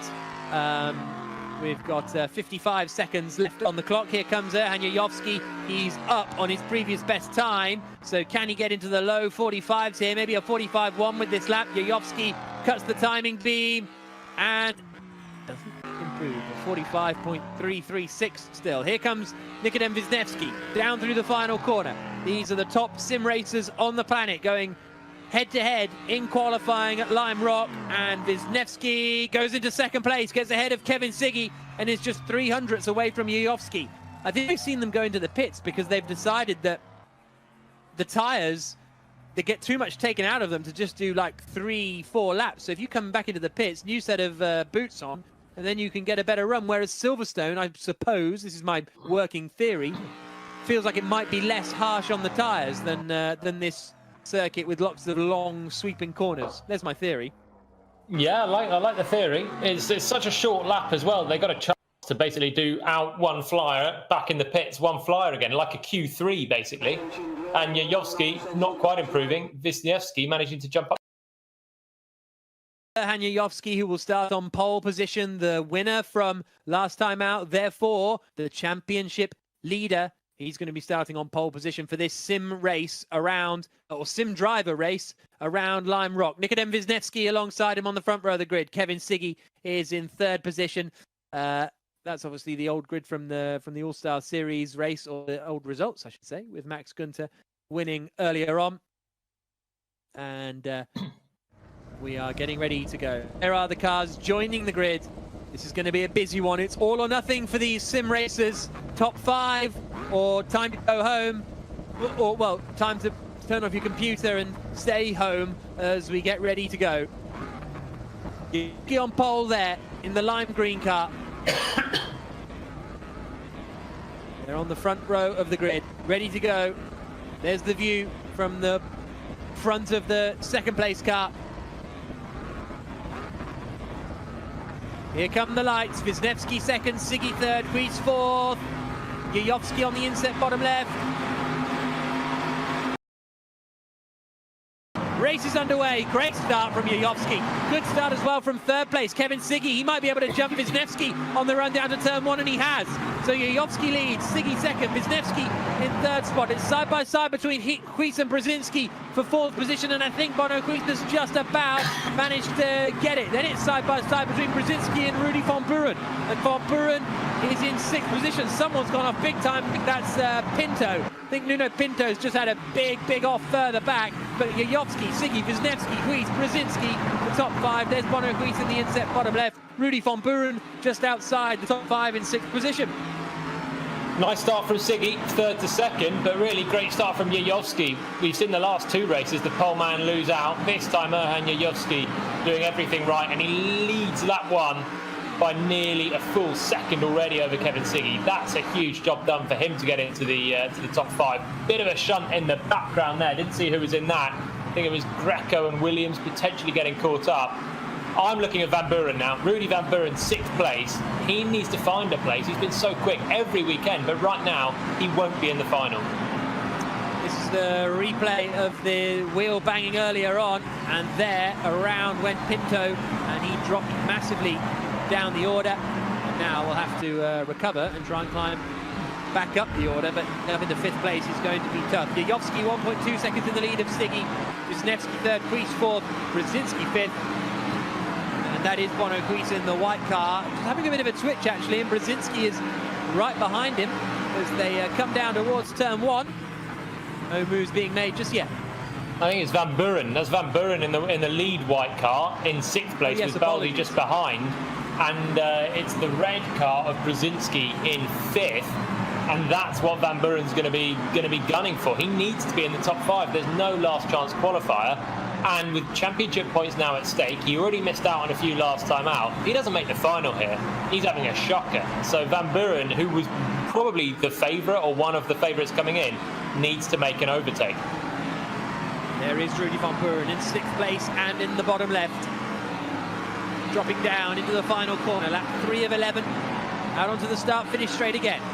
Yayovsky leading, Siggy, Wisniewski, Kuis and Brzezinski, the top 5. But it is Kuba Brzezinski in the red car under pressure. White and blue machine of Rudy Van Buren. Just a little bit too far away though, isn't he? And he's not exactly putting huge pressure on Kuba Brzezinski at the moment. It's back to the old classic. Push your rival into a mistake right now, but Brzezinski, I mean, these sim racers, they're more used to this. They're more used to feeling the nuances of the car squirming underneath them and even bumping over there, over the curbs, the grass. They're more used to it. They're less prone to mistakes, to be honest. So Van Buren is in for a tougher job. He's within 4/10 of Brzezinski, but catching is one thing, passing is another. Across the line to start lap 5 of 11. There's Gergo Baldi in 7th place with Yuri Kastorp behind in 8th, but all of a sudden, Rudy Van Buren, after this time a lap ago not being that close, has got the gap really down to just a couple of tenths of a second. And Brzezinski's the one here in trouble. The top 4 look fairly comfortable. Okay, we're on lap 5 of 11, still half the race still to go, but the top 4 are looking comfortable. It's Kuba Brzezinski who now is more than in front, you fear, as he comes under the ABK bridge and down through the right-hander and out across the line.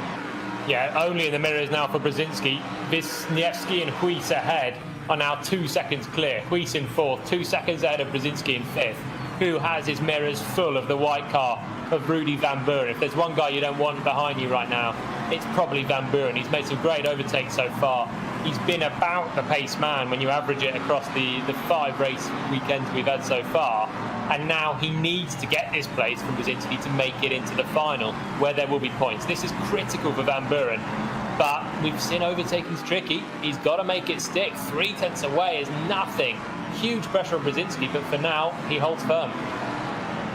Gergo Baldi lurking in 7th position at the moment there in the white-green machine. Out onto the start-finish straight again. Lap 7 of 11 to begin. Van Buren, so he's just got to, as you say, he's got to be aggressive. He's got to go for it, hasn't he? Because otherwise it's pointless. He's not going to win. I think he's already an outsider for the championship and the series, considering he didn't pick up many points in the first round. But here now, you know, 2 no finals made, and he's in big trouble. There's a huge moment there for Yuri Kastorp, almost losing out now to Jerne Simoncic. Remember Simoncic, who won the first ever the race event we had? But here's Rudy Van Buren now, right up behind, and down in towards turn 1. Frustration starting to build. I think he's slightly closer this time than he has been to, but still probably not close enough as they head down to turn 1. Not a huge braking zone down at turn 1, and that's what you need basically to do a lunge. When there's a short braking zone, a lunge is just sometimes suicidal. You're only going to wipe out your rival and end up in the gravel and hand it all to Baldi just in 7th place, who's just watching, hoping that Van Buren gets red mist and has an attempt. Chicane and up the hill again. Van Buren all over the curbs.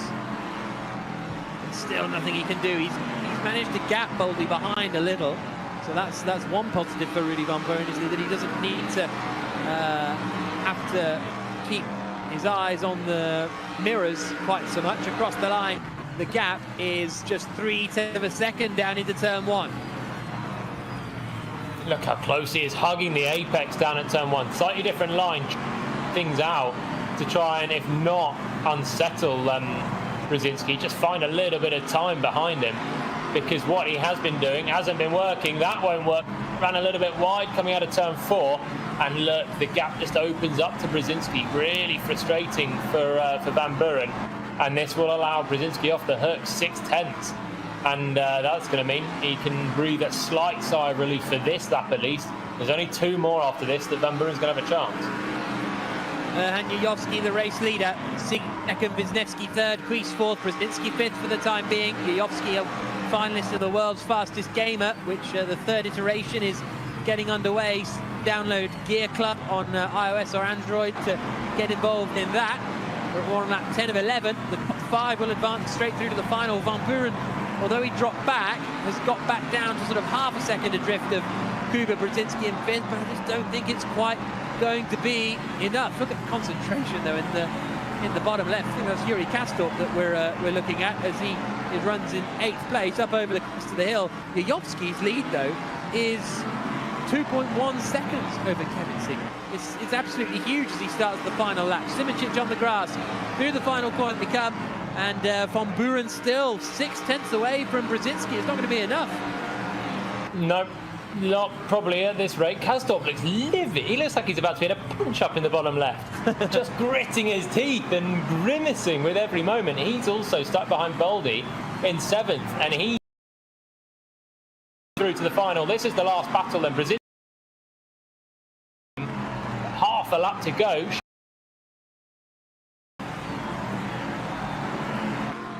he's bouncing over the curbs, isn't he? Here's Yayovsky through the final corner. What a rich vein of form. Yayovsky is hitting at just the right time. He comes across the line, books himself a place in the final with the win. So does Kevin Siggy, Nikodem Wisniewski, Bono, and it's going to be Kuba Brzezinski, is it? He's just in front of Rudy Van Buren, 0.2 of a second between them at the line. But for the second race in a row, the second week in a row, Rudy Van Buren doesn't make it through to the final of the race All-Star Series, fully powered by rocket phones. Wow, big surprise there for Van Buren, and he'll be so frustrated with that. And we'll see what he does next week, but that's the end of his racing here. This was the guy who sided with Dennis Lind in the final last week when he made it through to the final, but you know, had that collision and dropped out the order and didn't score a huge amount of points. But Yayovsky, a great drive. Kevin Siggy in second place. Nikodem Wisniewski third. Bono Huis fourth. Kuba Brzezinski fifth. Those are the 5 that will advance through to the final, as they very politely return to the pit lane. No messing around, which is nice to see. Very respectfully do their cooling in laps. Cooling in laps? What do I mean? Return to the cool down laps. Cool down. Yeah, cool down laps. Picking up rubber, saving fuel, all the procedures, exemplary from the sim drivers. So Yayovsky takes the win. Kevin Siggy second. Nikodem Wisniewski in third position. Rudy Van Buren, though, missing out on advancing through to the final. That's the big story of that race, you have to say. Everybody else, pretty much, who you would have expected to go through and battle it out for the 35 points for the race winner, which will be coming up in the grand final a little bit later on. We've also got the reverse grid race for the Legends drivers, which is going to be spectacular. We've got the Jones Soda last chance qualifier too, so still plenty more racing to come here on the Race All-Star Series.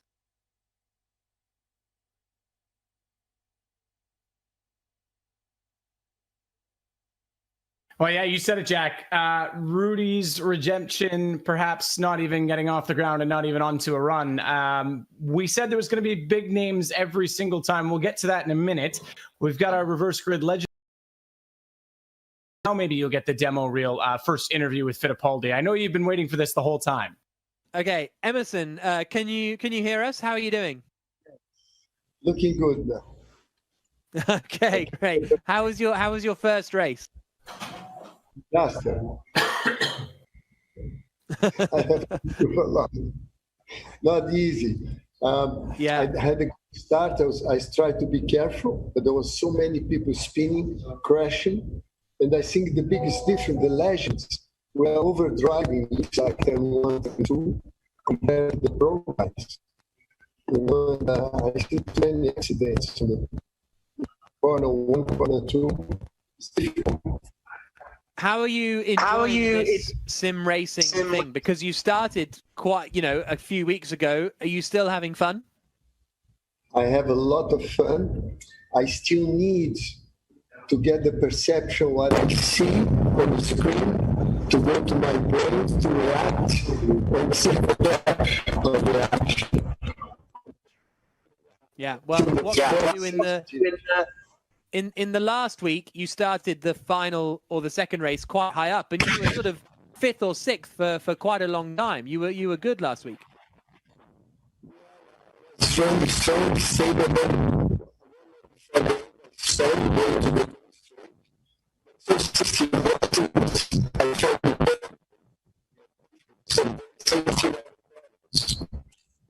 Okay, great. Thank you very much for talking to us, Emerson. Yeah, so there we go. Thank you very much, Emerson. Catch you later. Good luck. Thank you. Okay, Matt, don't think that one's going on my show reel. Hey, you know what? I liked it. I think there was the best bit of information is and you kind of hear what he was saying. It's hard to get the perception. It's hard to understand it. And I touched on this with Felix Rosenquist saying, if you drive with your eyes, if you're a visual driver, sim's easier to pick up, but I shouldn't say there's no feel. The force feedback's great, but there's not as much feel, and your butt's not moving. You're not getting G-forces. Speed perception's difficult. So it is a tough thing to pick up and get into. And you can see that, some of the guys that are more versed with it, the younger generation, even of the real racers, seem to be a little quicker off the hop. So are you saying some racing drivers, Palmer, feel free to comment on this, drive with their eyes more than their feel? Is that sort of what Felix was suggesting? No, I think it's the other way around. I think the racing, I mean, maybe it's different for different people, but I think the racing drivers are more used to feeling things through their body.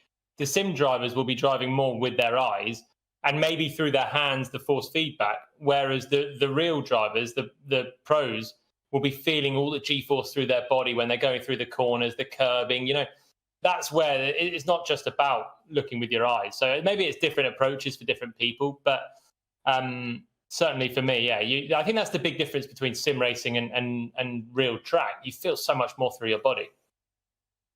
Yeah, absolutely. And don't forget, if you want all kinds of this stuff, the podcast with Jack, some of the interviews I did with Rosenquist where we touched on this, follow, subscribe down below first and foremost to this YouTube, but then head over to @WeAreTheRace on both Twitter and Instagram. And if anyone has any questions, because we've done a lot of talk about sim, feel free to hit us up, any of us, me especially. I'll help you guys get involved. I will absolutely love to get you guys into the sport because it's fantastic and we'd love to have you.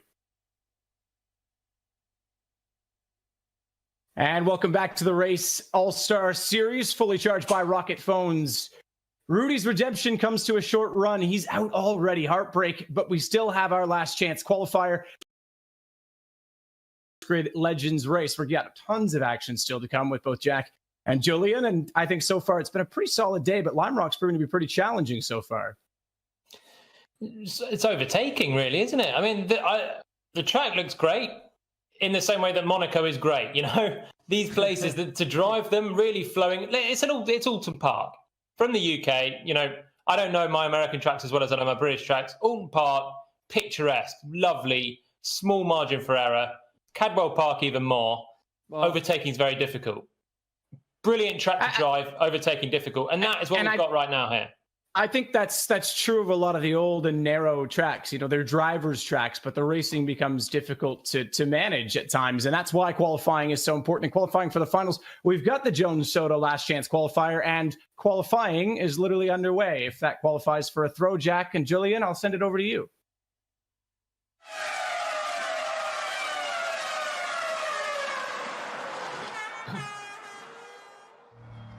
Thank you, Matt. I think that definitely qualifies as a throw for the qualifying for the last chance qualifier. Here we go. 4 minutes left on the clock. The Jones Soda last chance qualifier featuring no Ed Jones. Oh yeah, but featuring plenty of soda. If you qualify. Yeah. So here's Devlin DeFrancesco making his way around in 4th position. At the moment, no one's set a lap time as of yet as he comes around through the final corner. And a good first sector here, though, Devlin DeFrancesco. We'll see what he can do across the line. And it's 3rd place then. It's Bradley Smith who's quickest on a 46.186. Harry Newey slots into 2nd place, just ahead of Gabby Chavez. Maxime Martin into 6th position, but Bradley Smith there on top of the times at the moment. Who's going to do it then? Who's our last chance qualifier going to be for pole? I'm saying Gutierrez. I'm going Harry Newey. I think we haven't seen much of Harry Newey yet. I think this is his first race, isn't it, that he's actually competed in. So I think he's a dark horse. I'm going Harry Newey. The random element of Newey coming from 0 to here. To be fair, Gabby Chavez this time was more towards the 0, became a hero. As I say that, he goes to the top of the times. Gabby Chavez, who we've all forgotten about, despite finishing 5th and best of the pro drivers last week. But look who just went 2nd. Oh, Esteban Gutierrez. There we go. Before then, it was Harry Newey. You teed me up perfectly with that. Gutierrez 2nd, ahead of Newey in 3rd. So we have got 2 minutes left on the clock. Gabby Chavez, Gutierrez, Newey, Smith, Pull, the DeFrancescos, Ben Yahia, Adam and Maxime Martin completing the top 10. Archie Hamilton in 11th place. Sean Galal 13th. Sebastian Montoya 13th. 14th for Headley, 15th for Plowman. Here comes Bradley Smith across the line. Can he improve? 4th at the moment. 2nd. Look at that. The top 4 separated by less than a 10th. Still, 100 seconds to go before the checker flag. Minute 40, and Gabby Chavez holds on. 4 within a 10. James Poole not out of this either, within 10th and a half. The field once again so close. Qualifying so crucial. This is going to be a very important final lap for everyone now emerging onto it. Here's Gabby Chavez. So, Chavez. That was a niche line, wasn't it? Yeah, maybe he's, I don't know. Is he on a cool-down run or some such? Here comes Bradley Smith through the final corner. A minute left on the clock. He's done a good middle sector here, Bradley Smith. Can he get back to the top of the times? No. By a 1/10 of a second shy of Gabby Chavez on that attempt there for Bradley Smith. But he's got another chance. He's got another chance by qualifying. Bradley Smith not done yet. 200ths away from Chavez. Gutierrez still third. DiFrancesco fourth now, ahead of Harry Newey, who drops down to fifth. So close. James Poole might still have something to say about it. Chavez back in the pits. Smith back in the pits. Here comes James Poole in 6th position. 23 seconds left on the clock. Gutierrez, DiFrancesco, Newey all still out there. The top 5 separated by less than a 10th. Poole gets out wide. I don't think this is going to be enough. Here he comes across the line. And he remains in 6th position. No improvement there. So close, though, isn't it? So close. That's 2/10 down to 10. Like, this is the closeness that the sim racers were doing, you know. Yeah, without the absolute pace, but the field spread and the professionalism every week is getting better and better and better. The standard of driving is all concertinaing up. The best pro drivers think they can get amongst the sim drivers now. The more average pro drivers are getting towards the best pro drivers. So it's all closing up, and we've seen a very tight qualifying. So it's time for the Jones Soda last chance qualifier. The last opportunity for 5 real-world racers to get through into the final. Chavez on pole, Bradley Smith alongside him, Esteban Gutierrez 3rd, DiFrancesco 4th, Harry Newey in 5th. And there is Gabby Chavez on pole position. And there you can see him in the inset in the bottom left. Can he hold the lead down into the first corner? The rear view from Chavez in the top right. Wait to hear the revs rise.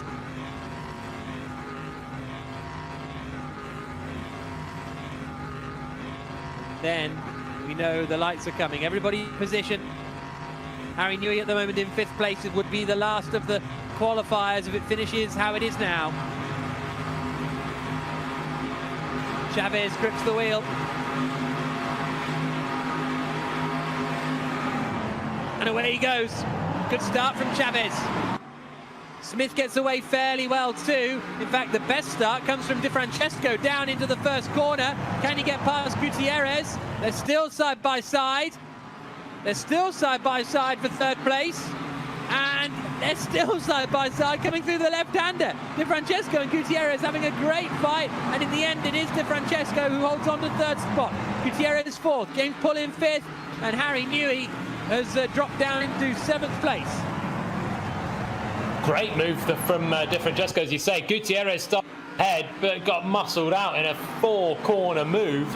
But remains in the top 5. 4th place for Esteban Gutierrez, former F1 driver.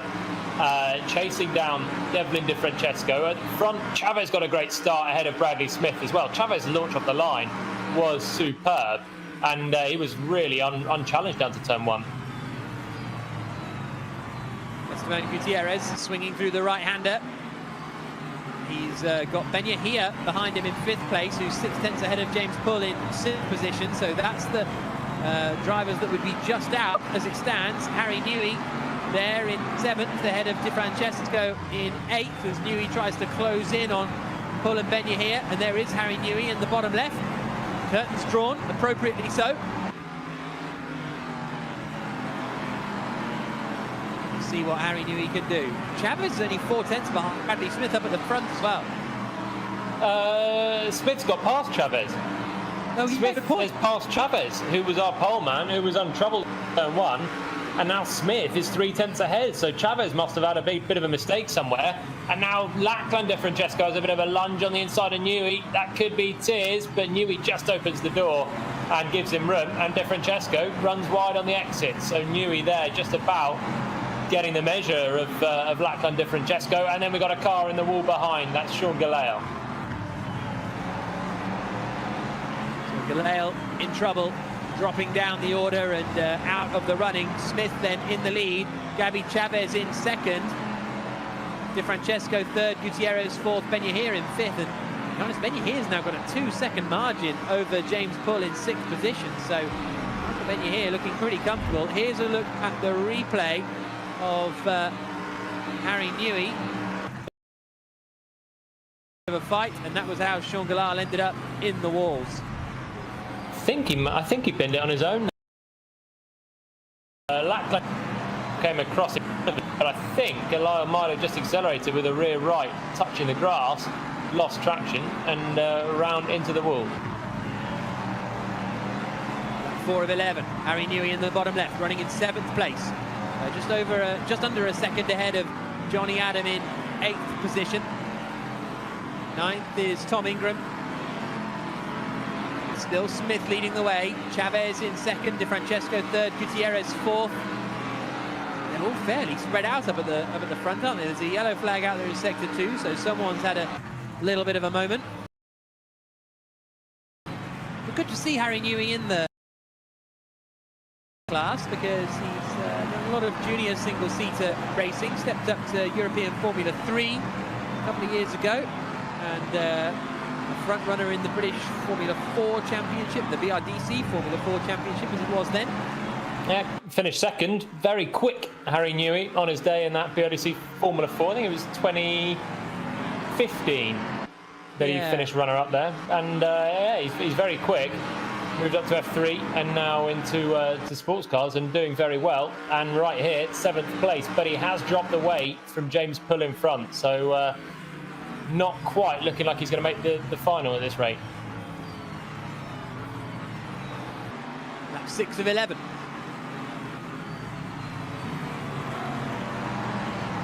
Ben-Yahir running in 5th place, right up behind Esteban Gutierrez. This is the strongest showing I think we've seen from Michael Ben-Yahir. He's running right up towards the front this time, challenging Esteban Gutierrez, who has been a front runner in the past. So this is good stuff from Ben-Yahir.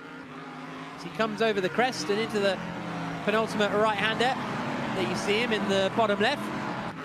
A couple of seats on the go, runs out wide, kicks up a bit of dirt, might be close enough to have a look at Gutierrez this time around, but got to be careful because, whoa, who was that? I think that was Harry Newey flying off the road at the back. Oh, it's a big one.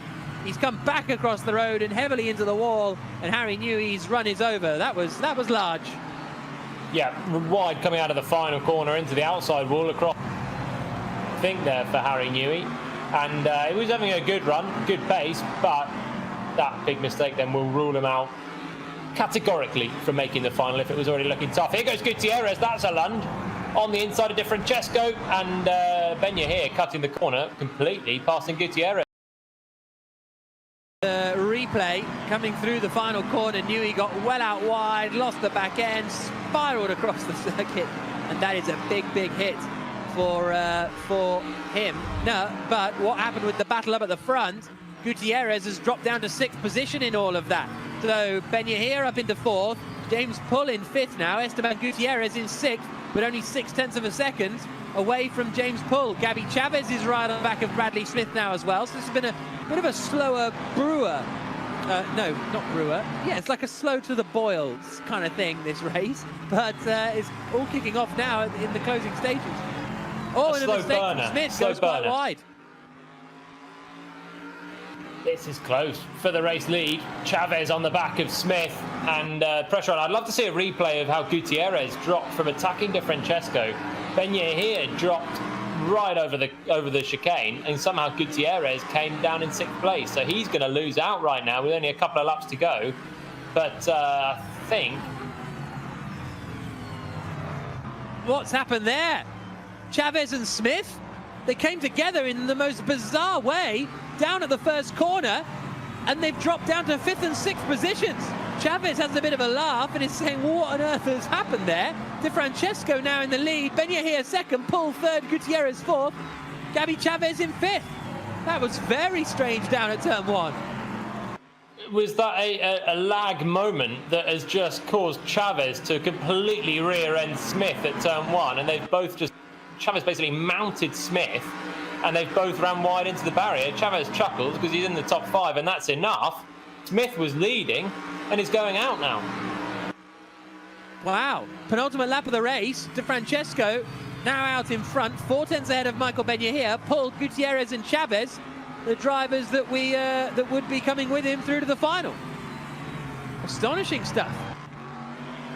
I'll tell you, that's the first time I've seen that sort of accident where cars just appear and one on top of the other all the way to the barrier like that. And yeah, I don't think Smith will be too chuffed because he was looking so comfortable to try and make it through. Wow. So we have got lap 10 of 11, penultimate lap of the race. De Francesco in front, Ben-Yahia, Paul, Gutierrez, Chavez, the top 5, and they've got such a big margin now over Bradley Smith in 6th position that they should surely be booking themselves their place in the final. Across the line they come, down into turn 1 again. And De Francesco only half a second ahead of Ben-Yahia. It's a close fight, but they're all just going to be super steady now because they don't want to be knocked out when they've all got a chance of getting through to the final. In some of their cases, I think certainly James Pull, pretty sure this will be his first time through to the final. Yep, I mean, it's been a real race of attrition, hasn't it? Gutierrez dropped from 4th down, but then immediately came back up. We're going to see a late move there. I don't think we are. Is that Ben-Yahia going for the lead right at the end? Here they De Francesco who takes the win. Great drive with Ben-Yahia in 2nd, Pull in 3rd, Gutierrez 4th, Gabby Chavez just about makes it into the final. But it is De Francesco that wins, Devlin De Francesco that wins the Jones Soda last chance qualifier. Well, that was all a little bit bizarre in the end, wasn't it? Because the Chavez and Smith incident kind of wiped them out and wiped Bradley Smith out of a deserved place in the final. Yeah. You can't say it any other way, really. He somehow got the lead. We didn't manage to see how, but was driving a great race, untroubled, and then kind of got rear-ended from nowhere by Gabby Chavez, who just about manages to hang on to 5th place and can smile about it. But for Smith, bitter disappointment. So, wow, Devlin De Francesco books himself a place in the final, but that was remarkable, that Gabby Chavez and Bradley Smith incident, Matt. Yeah, and fair play to and congrats to Devlin because look, he's been improving each week and finally makes it through. Great to see. I'll get to the point of the leaders crashing off first, but I think Devlin's actually joining us on the phone, so we'll see if we can get his reaction to what happened in front of him. Yeah, Devlin, all of a sudden you won the Jones Soda last chance qualifiers, sort of out of nowhere. How was that? Well, to be honest, the speed's actually been better this weekend than it's been through most weekends. The speed actually in the first heat in race 1 was actually very good. Just an incident on lap 1 caused us to end up in the LCQ. But the goal, as soon as I entered in the LCQ lobby, was just to make sure, we qualify in the top 5 and we stay in the top 5. The speed ended up to being quite good, and I capitalized when they made a mistake. So happy to be in the final. Okay. Thanks to the AIS simulators and everyone who's been helping me out here. Great. Well, congratulations, Devlin, and good to see you halfway through a Jones soda can there anyway. Oh, he's got loads. You got loads on the go. Well, there you go. The suitable man wins the Jones Soda last chance qualifier, Devlin De Francesco.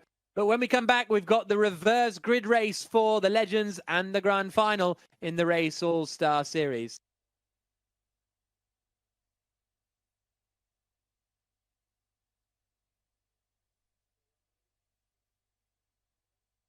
All right. Well, you asked about the accident in front. I didn't get to hear Devlin's result because obviously the door opened. I call that a garbage goal in hockey.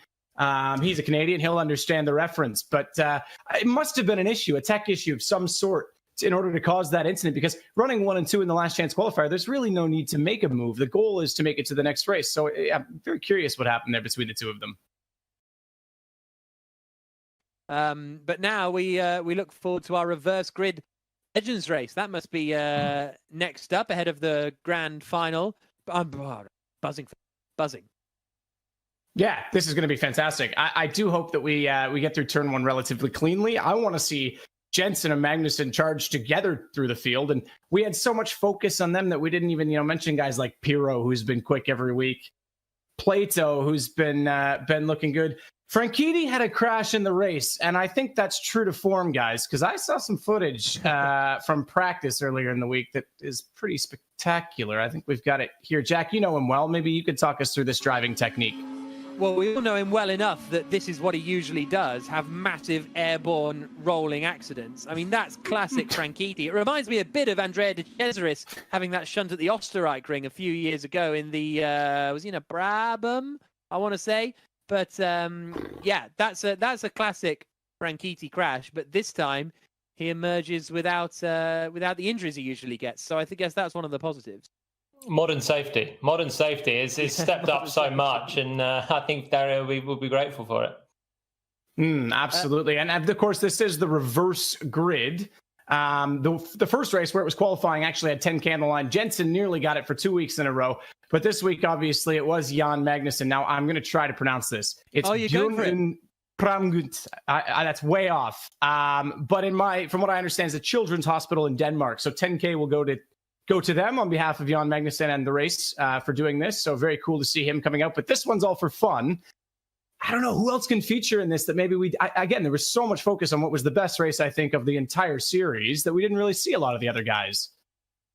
Yeah, and it was so busy. I think Tony Kanaan got taken out by Max Papis when Papis had already been lapped. That's apparently what happened. And then apparently on the chat, Kanaan went mad, swearing at Papis in Italian.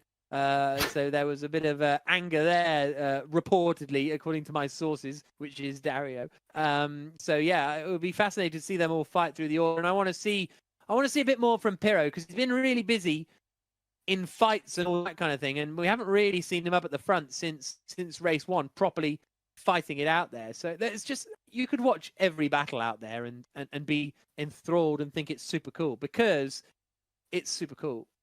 Well, and hopefully Petter Solberg gets into this one as well. Unfortunately, we were kind of to blame for him not making it. I wanted to point out, I was getting to it earlier, he's not Canadian, but he had the OMP Canadian version of the glove. I was wondering if there was some significance. I want a set now. Like, I don't even have those. I didn't know those were a thing. Those are pretty cool. What's a Canadian version of a glove? What does that mean? Well, his I don't know if you saw it. He had his race glove on. There's a boot a lot. I don't have mine behind me. I thought I did. And then it had on the cuff, it had a Canadian flag, which I thought peculiar for him not being Canadian. But now I want a set. Maybe it's in tribute to you. I was wondering that, actually. Yes, for all the times that we've met and talked to each other, I thought that might be the case. Yeah, I imagine. Well, we're getting close to that race, of course. It's going to be super exciting. Hopefully it stays clean. That's the biggest battle, I think, for everyone in turn 1. We'll see if that is the case. Tons of fun with these cars as well.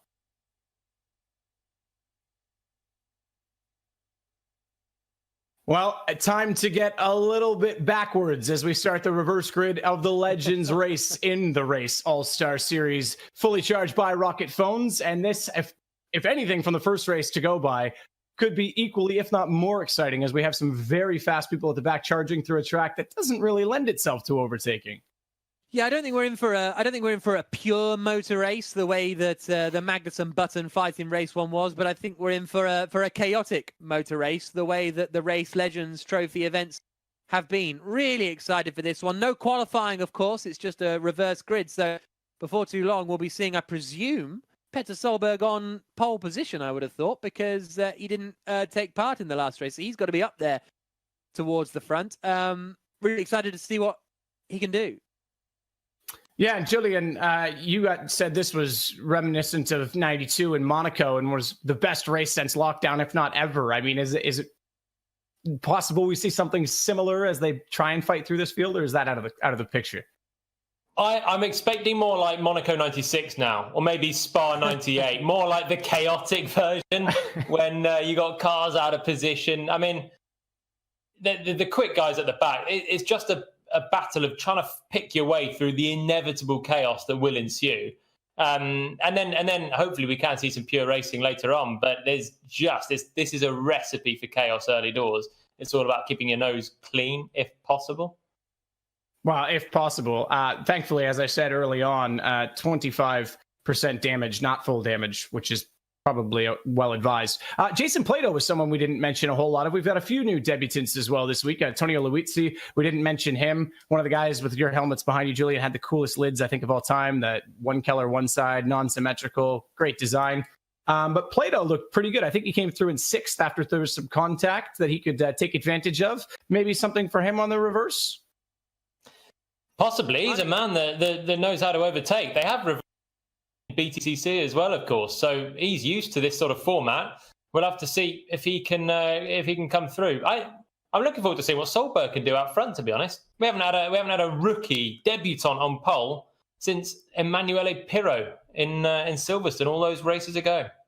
Yeah, very true. You see Magnussen looking a little less sweaty and a little more composed now. He's calmed down after that first race, so looking forward to getting back into it. Look through some of the other drivers. Obviously, this being Thiago Monteiro. He's gone for your setup, Julian. He's got the two helmets beside, one kind of out of shot, but they're both there. That's pretty much exactly mine then, yeah.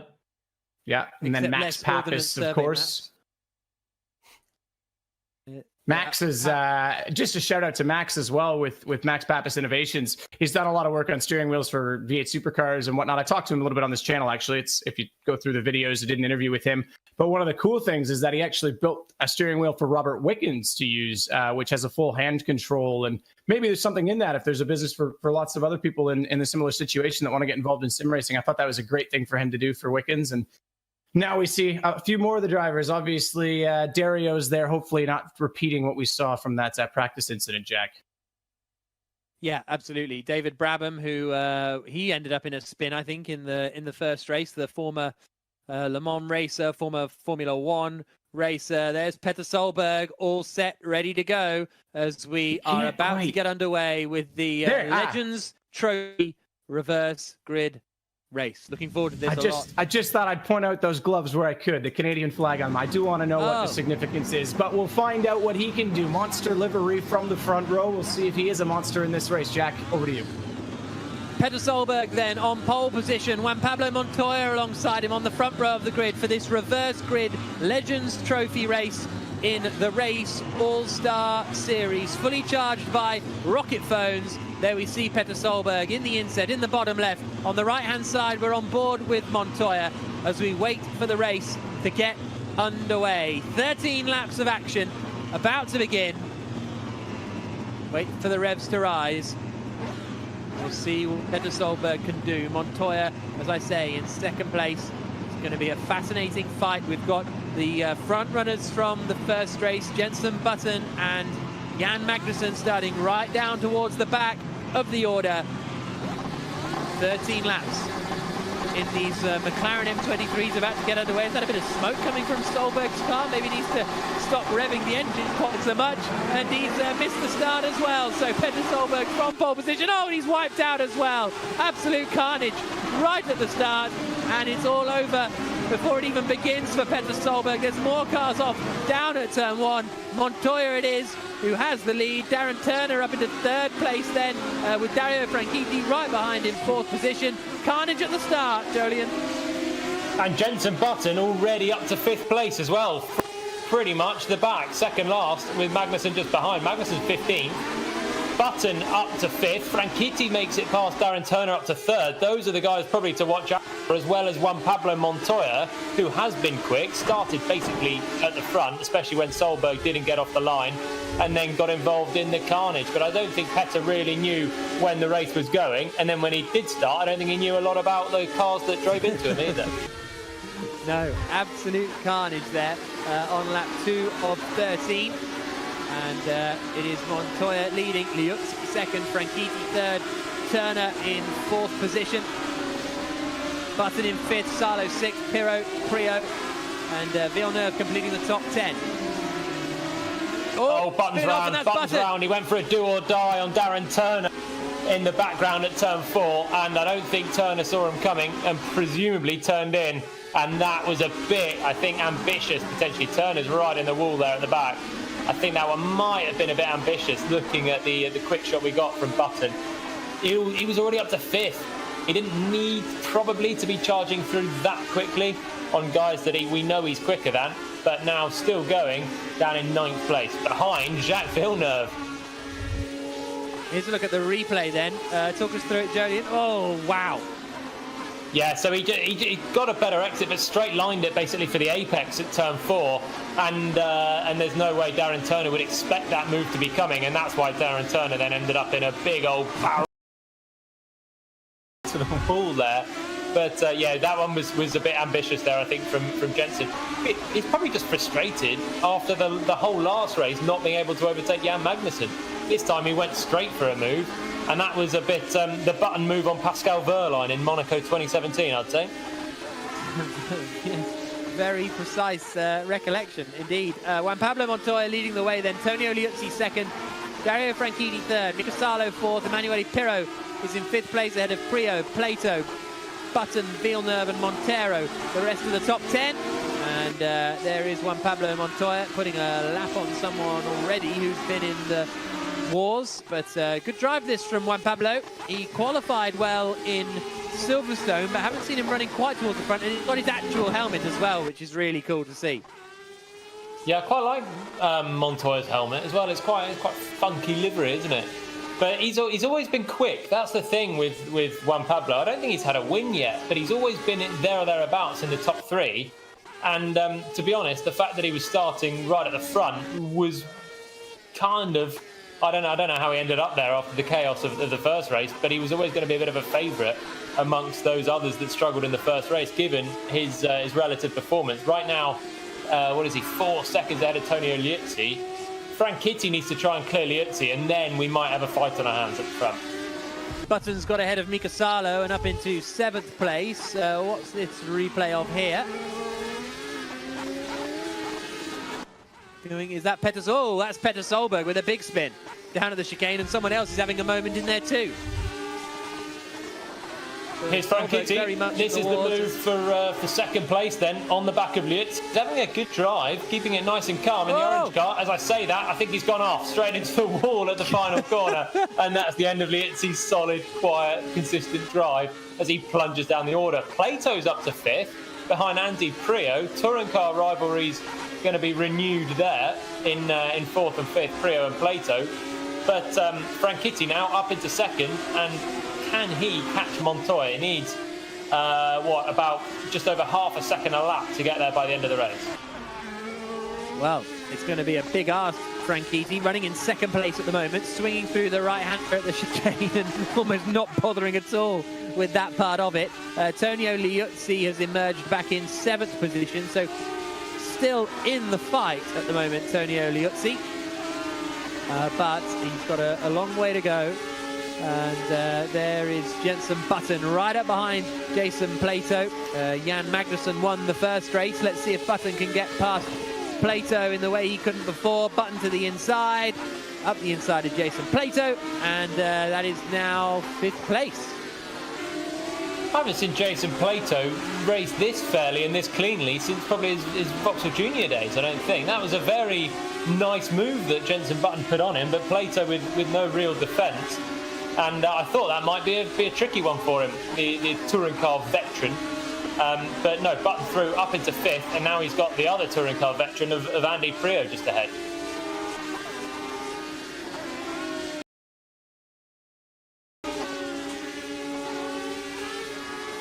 Oh, Button to the inside, and that's both of them off then at the final corner.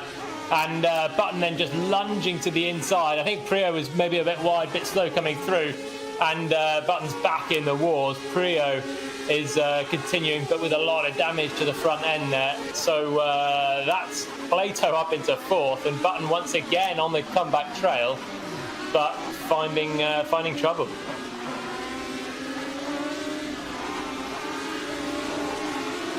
Here's Jan Magnussen, 7th place for him.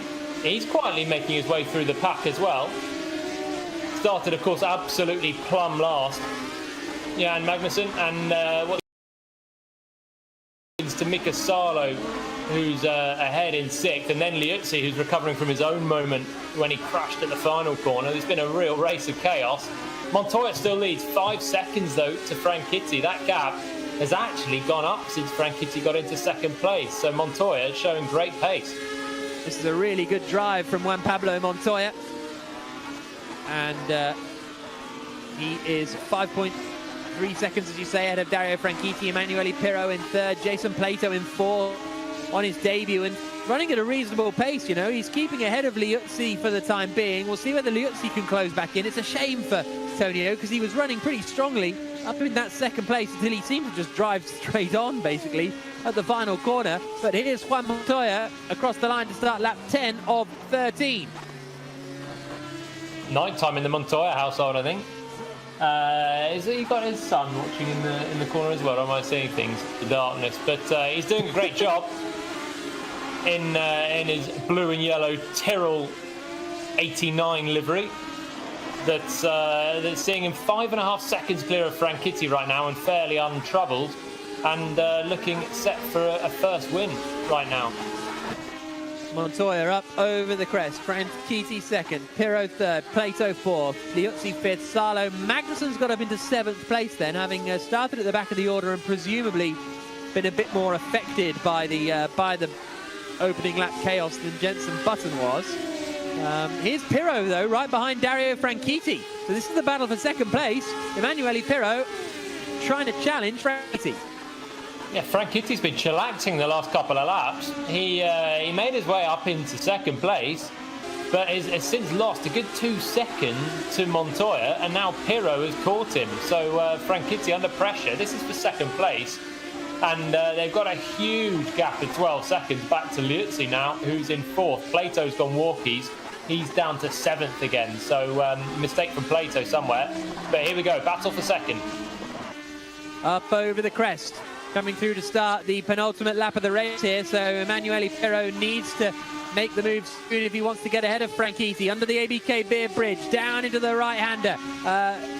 Magnussen has just got past Tonio Liuzzi. Liuzzi's dropping down the order, but this is the battle for 2nd. Penultimate lap of the race, the last time into turn 1.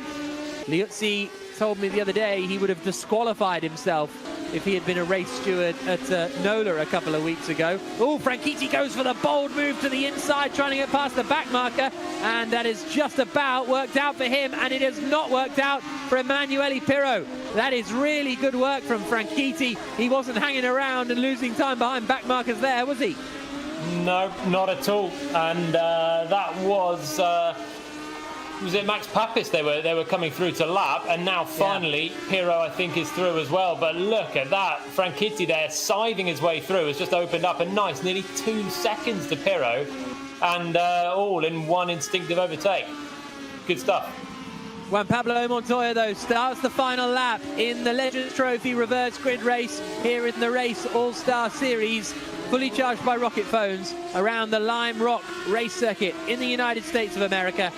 And Montoya is on the final lap. He's way up the road from Dario Franchitti in 2nd. He did start in 2nd place for this reverse grid after struggling in race 1. Pirro in 3rd, Mika Salo in 4th. That's going to be some consistent running, actually, from Mika Salo. Jan Magnussen in 5th. But here's Juan Pablo Montoya through the final corner, and he takes victory in the reverse grid Legends Trophy race. Across the line, Montoya victorious. And immediately, headset off, job done. He's off out. Dario Franchitti across the line in 2nd. Emanuele Pirro in 3rd position. Less chaotic than the first race, that one. Well, that's not actually true. Less intense than the first race, let's say. Montoya winning, Franchitti 2nd, Pirro 3rd, Salo 4th, Jan Magnussen in 5th spot after Magnussen won the first race and donated his $10,000 to a children's hospital in Denmark that he got for winning the race. No prize money for this one, as it's the reverse grid, but a great performance from Juan Pablo Montoya. Franchitti 2nd, Pirro in 3rd place. Driver of the race in that one. That's a tricky one, Julian. Not really to me. I think it's got to be Montoya, hasn't it? From pole to win, but with good pace. I mean, uneventful for him, but great pace. One wonders if one would have won if he'd done well in race one. Very good, very good. That's a reference to an Australian Grand Prix press conference from, I don't know, 2002, 3, and you can find that on the YouTube if you want. Have a little Google of that. So let's speak to the race winner, Juan Pablo Montoya. Juan, congratulations, good race. Not too many fights in the end. It was good. It's been tough. You know, every race I struggled in qualifying. I got a penalty in qualifying because I left the pits too early, and I got a 10-second penalty. I didn't get to qualify that well, and I got tangled. The problem is when you're in mid-pack, to make it out is so difficult. It was nice, you know what I mean? And these guys have put a hell of a show, and it was nice actually to complete a race without any major incidents. Yeah, you've always been involved in something over the last 5 weeks. You still enjoying it though? Oh, I love it. It's a lot of fun. It's frustrating as hell because we're way too competitive. So we all we get moody. You should see my wife. My wife is not happy with me when I don't do well. Okay, well, congratulations, Juan Pablo. See you next week. All right, thank you. Cheers. So there we go. Juan Pablo Montoya, moody as hell. Hashtag break. That's nearly all. But when we come back, we've just got the grand final of the race All-Star Series, fully charged by rocket phones. The final is coming up in just a couple of minutes' time.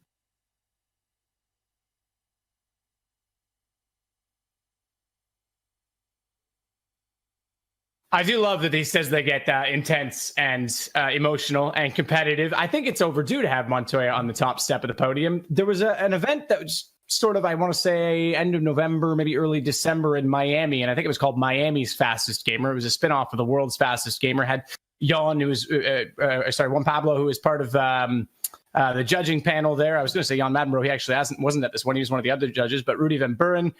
And all these guys, these top sim guys, and they put them on a sim they weren't as familiar with. And interesting enough, Juan Pablo actually beat them all and won that particular race. So he's pretty capable in a sim, but like he says, he just hasn't got to put it together so far in this series. He did the first week, didn't he, as a regular driver before the Legends race came in, and he was quite solid, to be honest. So it's the same with the final, the pro drivers, the sim drivers, the Legends. The standard's getting better and better as well. And Montoya was right up there. He still is, but it's just Magnussen's upped his game. Button's clearly come in and is very quick as well. And everyone else is striving for that bit of perfection. Yeah, that's a really good point. He was looking set for a sort of podium finish, I think, wasn't he, in Indianapolis at one of the first races. And we were all sort of willing him on because he was up against these sort of youngsters. He created the Legends race category, I would say. It was the last chance qualifier. Montoya in Indianapolis was right at the sharp end, and then he got binned by someone who would have been cussed. Nuno Pinto. Doubt. I don't. Nuno Pinto. No, he'd have been the sim ones, wouldn't he? I think he would have had his own. You're thinking Nuno Pinto, yeah. That was the reference I think you were looking for. Just to mention as well, I mean, Juan Pablo is heavily involved in the back end of sim stuff. Obviously, he was a judge for World's Fastest Gamer 2. No word officially if he'll be involved with the third iteration or not, but it's open for qualifying. You guys touched on that during the race. You can download Gear Club. That qualification's already started. Riley, Smiley Riley, won that last year and did a heck of a job in the real car in the actual competition, is currently leading the timetables again. So go see if you can beat him. But I mean, what a chance would that be if you were to qualify for World's Fastest Gamer 3 and you get Juan Pablo Montoya there? And I was there, and I can tell you, he didn't just show up for the PR. He was coaching those guys. He was hard on them. He took an M3 out when we were at a track in California and absolutely slayed the tires on it, having fun with them and hooning it. I got to do about 6 laps of them drifting, and it was unreal. So, I mean, what an experience that would be if you were to qualify through any of the games, but specifically Gear Club, as it's already started.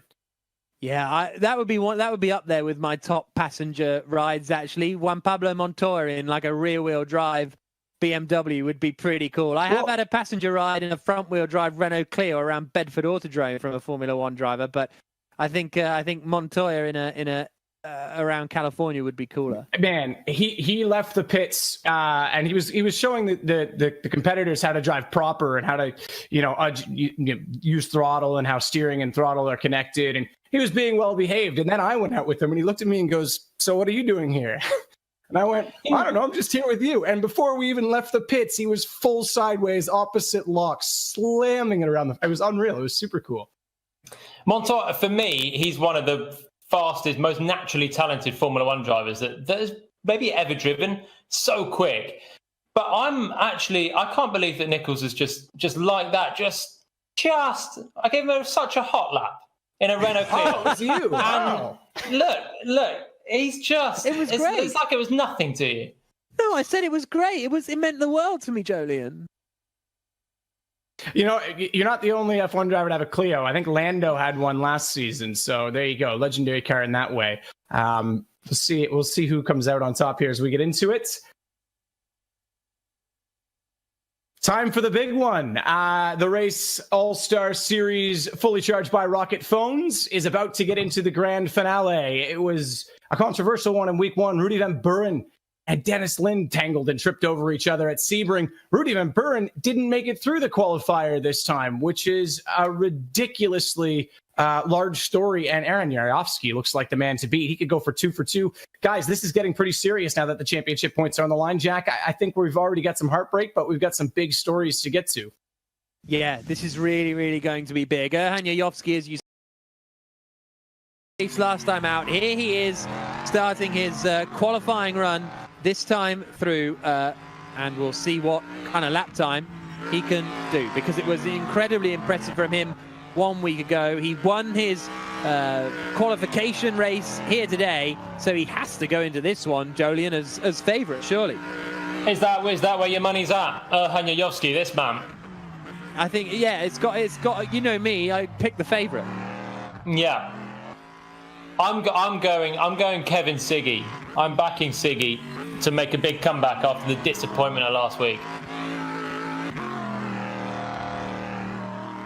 Okay, here comes Yarovsky in the first sector. He's a tenth of a second up. Wisniewski is quickest at the moment, 300ths ahead of Kevin Siggy. Kuba Brzezinski's in third, Bono Huis fourth, Max Gunter 0.3 of a second away from Wisniewski at the moment. Then it's a good lap from Kevin Hansen in sixth place, Gutierrez seventh, in eighth, Collado Di Francesco, the rest of the top 10 at the moment. But here comes the first lap from Erhan Yarovsky. Where does it put him? Provisional pole.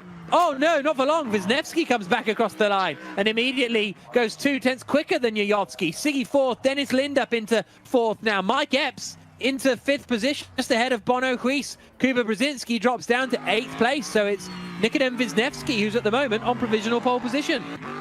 And he's done an absolute humdinger of a lap. Wisniewski more than 2/10 clear of the field on a track where times have been so close, and they are so close for everyone just behind, as Lynn just straight lines that chicane. He's in fourth place.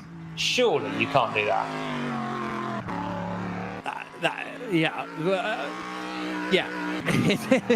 It's pretty big, isn't it? It's pretty big, the cutting there. We'll see what happens as Lind comes across the line. And does he improve? No, he drops down into fifth position. Brzezinski's in fourth. There comes a point with the cutting where you're just on the grass, and so actually getting any traction as you go up the hill. But Dennis Lind in fifth position at the moment. He's best of the real life racers, but only by 0.5 over Mike Epps, who's 1,000th ahead of Bono Huis. Very, very tight. The top 14 covered by less than 0.7 of a second. Less than 0.8 of a second, I should say. Yeah, Lind did lose. He didn't manage to get that lap time. They discounted it. But let's see what Brzezinski's not about to improve here either. From fourth place, Bono Huis down in seventh is behind both Lind and Epps, and he's second in our championship right now, Bono Huis. And he's been one of the consistent performers. Here's my man Kevin Siggy. That looked very good. He's done a very good first sector as well through the middle part. Look at concentration in the bottom left through the penultimate corner, right onto the cusp of the grass through the penultimate. Now out of the final corner. Don't know if this is going to be enough to beat Wisniewski though. He didn't look very happy, did he, Kevin Siggy? I think the penultimate corner, he made a bit of a mistake. He was shaking his head at that point, so he's still in third spot. Yayovsky in second, Brzezinski fourth. Epps has got ahead of Lind then in fifth position and is best of the rest, and that might be the last of our runners. Yayovsky second across the line. I don't think anyone's going to have time to get one more lap in. Maybe Erhan Yayovsky with 10 seconds left, but it advances to warm up pretty quickly. So we'll see whether Yayovsky's got anything more in it. Kuis is in seventh, Gunter in eighth, Hansen ninth, Gabi Chavez completing the top 10. Here comes Yayovsky to the chicane now. The checker flag is out, but yeah, there we go. It's over. So it's Wisniewski on pole position then for the grand final. Nikodem Wisniewski yet to win a race in the race All-Star Series, fully charged by rocket phones. Will this be the one? 6 from 6. That would make it unprecedented. Yeah. Unprecedented. So Nikodem Wisniewski will start on pole position. Erhan Yayovsky alongside him on the front row. Then it's Kevin Siggy and Kuba Brzezinski on row 2. Mike Epps is fifth ahead of Dennis Lind in sixth position. Bono Huis in seventh. Max Gunter is in eighth spot. And we got ninth position on the grid. Dennis is Kevin Hansen. Esteban Gutierrez in 11th ahead of Ed Jones in 12th. 13th place behind Ed Jones is going to be a very racy Yifeyet, who quite so strong there in that qualifying session. Tristan Vautier 14th, Collado 15th, Jack Aitken in 16th spot. Michael Benya here behind, Harry Tinknell, De Francesco, James Pull completing the 20 drivers. And there they are, lined up at the front of the field. The grand final, 35 points on the line. Nikodem Wisniewski on pole position. Erhan Yayovsky alongside him on the front row of the grid. 35 points up for grabs as the race gets underway. Yayovsky's got away very nicely. So has Kevin Siggy, who looks to the outside to try and make it 3 wide. Yayovsky leads.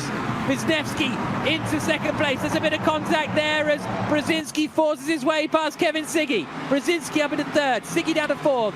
Dennis Lind in fifth, sixth for Mike Epps. Kuis, Gunter, Chavez, Jones. The rest of the top 10, big slide. I think that was Jones that was sliding. Ed Jones has gone around. I think Bono Huis has lost a couple of places there. He's dropped down into 10th position, but it's Yayovsky leading. Mistake from Wisniewski there, but he goes over the grass and holds onto that spot, and Bono Huis is all over the grass again, fighting with Kevin Hansen now, down in 9th position. Yeah, hectic start for Bono Huis, down to 9th place, so a lot of work to do. But Erhan Yayovsky now with the best place, the lead of the race, with a great start from the inside, just had the line. And Kevin Siggy actually had a good start as well from third, but just got a bit muscled out around the outside from Brzezinski. So really, Yayovsky, last week's winner, is now in a great place. If he got maximum points last week, the guys behind, Wisniewski and Brzezinski, Siggy and co, they can't let him run away with this one as well.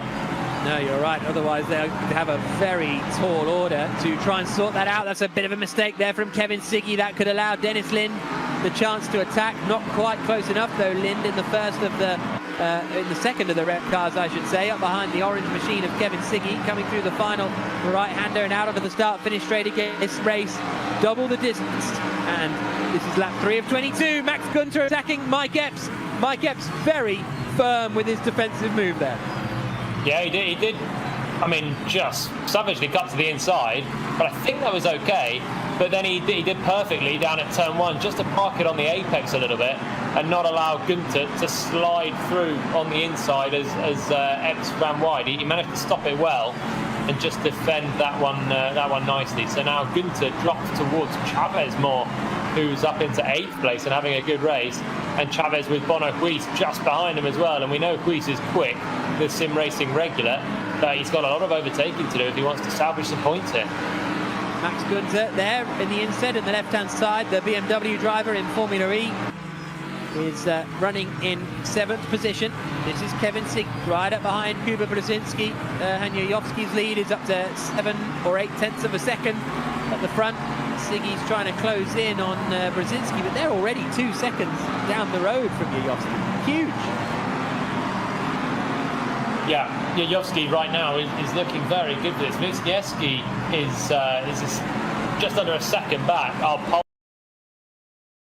pace in qualifying to be quite comfortably on pole. He needs a bit more of that, and he's actually just starting to draw slightly nearer to Jajowski on this lap. Under 7/10 the gap now out front, but again, we've seen overtaking very difficult. He's got to at least try and get closer, about 3/10 away, and then you can pressure the race leader. There you can see Bono Huis, the bottom left, running in 9th position. Very busy opening lap for the young Dutchman. All over the place, really, getting involved in all sorts of incidents, but he's still there, still on track in 9th position, even though it's not going to be a big haul of points from running there in 9th.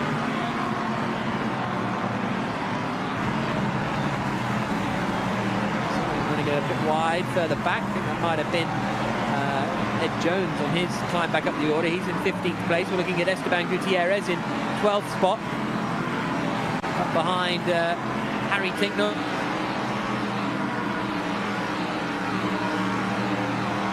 This is Gabby Chavez in 8th position.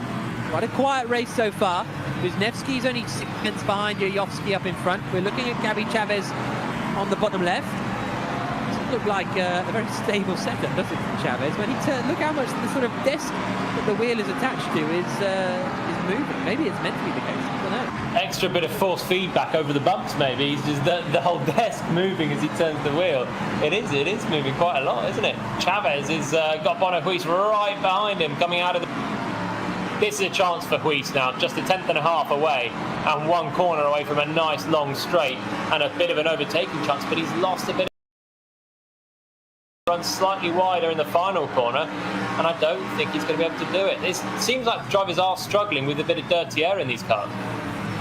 Yeah, I think you're right, especially through all of the fast corners. Chavez a little bit wide through turn 1, but nothing too dramatic. Running in 8th place at the moment. Jajowski's managed to get a couple of 2 or 3 tenths more advantage over Nikodem Wisniewski in 2nd place, Kuba Brzezinski in 3rd, Kevin Siggy 4th, ahead of Dennis Lind in 5th, who is a second or so ahead of Mike Epps. So everybody fairly equidistant.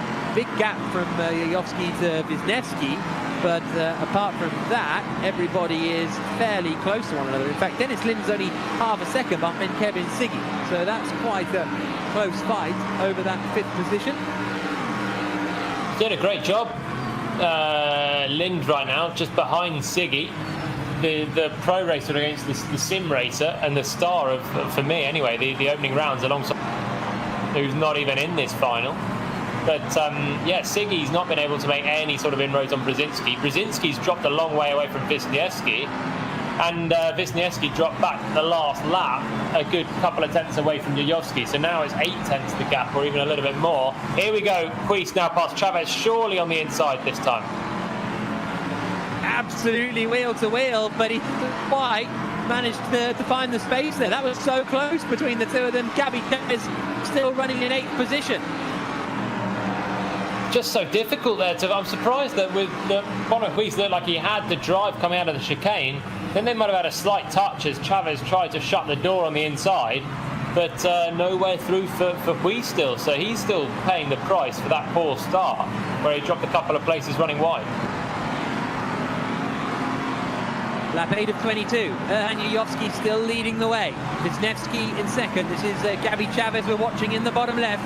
In 8th position, just holding on ahead of Bono Huis behind in what is a really good fight between the two of them, but Huis just can't quite find a way through. Qualified higher up the order than this Bono Huis, but has got shuffled back on the opening lap or so. As they come out over the start finish straight again. Problem is, he can't follow through those last couple of corners. He's got a much better line through the chicane, Bono Huis. He slows it down more for the first part, and then has a much straighter exit, which means he's right on the back of Gabby Chavez into the final couple of corners, but they're quicker and he can't follow through them. So he's always dropping back just a couple of tenths, but it's enough to let Chavez off the hook down towards turn 1. Lap 10 of 20. 5th position at the moment is Dennis Lind in the bottom left, who is the first of our real-world racing drivers. He's up behind Kevin Siggy, but he's dropped quite a way back from Siggy now, so it's Mike Epps who is the man putting the challenge on in the battle to be the best world racer out there in the race All-Star Series, fully charged by rocket phones. And what Dennis Lind can do, because he's holding on at the moment, but Epps is going to want to close in and get past.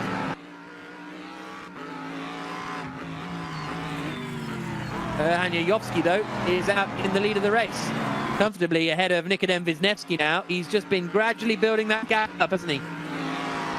Doing everything right, Yovsky. 1.6 seconds.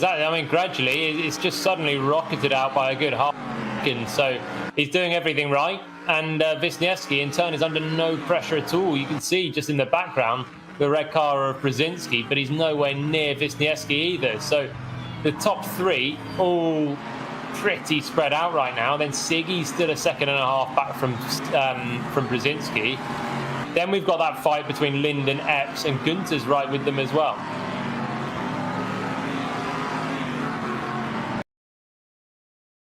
'22. There is Kuba Brzezinski in third, pulling away a little from Kevin Siggy behind. Siggy in fourth, Lind in fifth, and Lind is getting a little bit closed in on by Mike Epps, and Max Gunter is coming with Epps a little bit. So I think that's the closest battle on circuit as Yovsky starts another lap. Lap 13 of 22, 1.7 seconds ahead of Nikodem Wisniewski in second. Kuba Brzezinski, this man, in third. Here we've got Gabby Chavez and Bono Huis still right together for 8th position, and still nothing can be done between Chavez and Huis. Oh, wide from Chavez! Maybe that was just his line. Very wide. I think that was a bit wider than normal. Tucked in. The next corner really is where Huis is really strong into the chicane coming up now, but he's dropped back again through the faster corners. He just can't follow. And now is the time where he is quicker through the chicane. Look, opens up the final part of it, and now he finds some good time, under 2/10 away, but he'll just lose it in these two corners here. The right-hander, where you need a bit of downforce, he's lost 1/10 and a half, and then can he keep it through the sweeping final corner? He loses another little bit. That's the problem. 14 of 22. Hanya Yovsky leading the way, 2.4 seconds now ahead of Wisniewski. It's absolutely rocketed up, hasn't it, as you say, in the last couple of laps. Kuba Brzezinski still third. There's only 7/10 or so between, well, Lind, Epps and Gunter in 5th, 6th and 7th are fairly equidistant to one another. The inset you're looking in the top right is Gabby Chavez's car, looking back at Bono Huis behind. Had a mind blank for a moment there, but we got in there in the end. And there is Bono Huis in the bottom left. I wonder if Wisniewski's head's gone here. If he's just decided that it's Yovsky's day and there's nothing he can do. He tried for a while and he had quite good pace for a while, but he's either just got ragged and made a few mistakes in a row, or he's just dropped away and just fell into the gap between him and Brzezinski, because suddenly that gap is just going very quickly up to a comfortable 2 seconds, and Yovsky has this in the bag under zero pressure.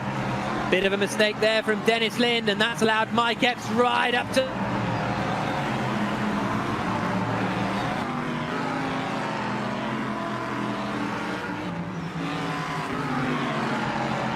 in 7th place. Epps in the yellow car in 6th position, and Gunter goes a little bit wide. They're both trying to chase down Dennis Lind in the red car in front. Gunter's off wide again, down towards the first corner, and just when that battle looked like it was closing up a little bit, there's a few errors here and there, and it drifts away again.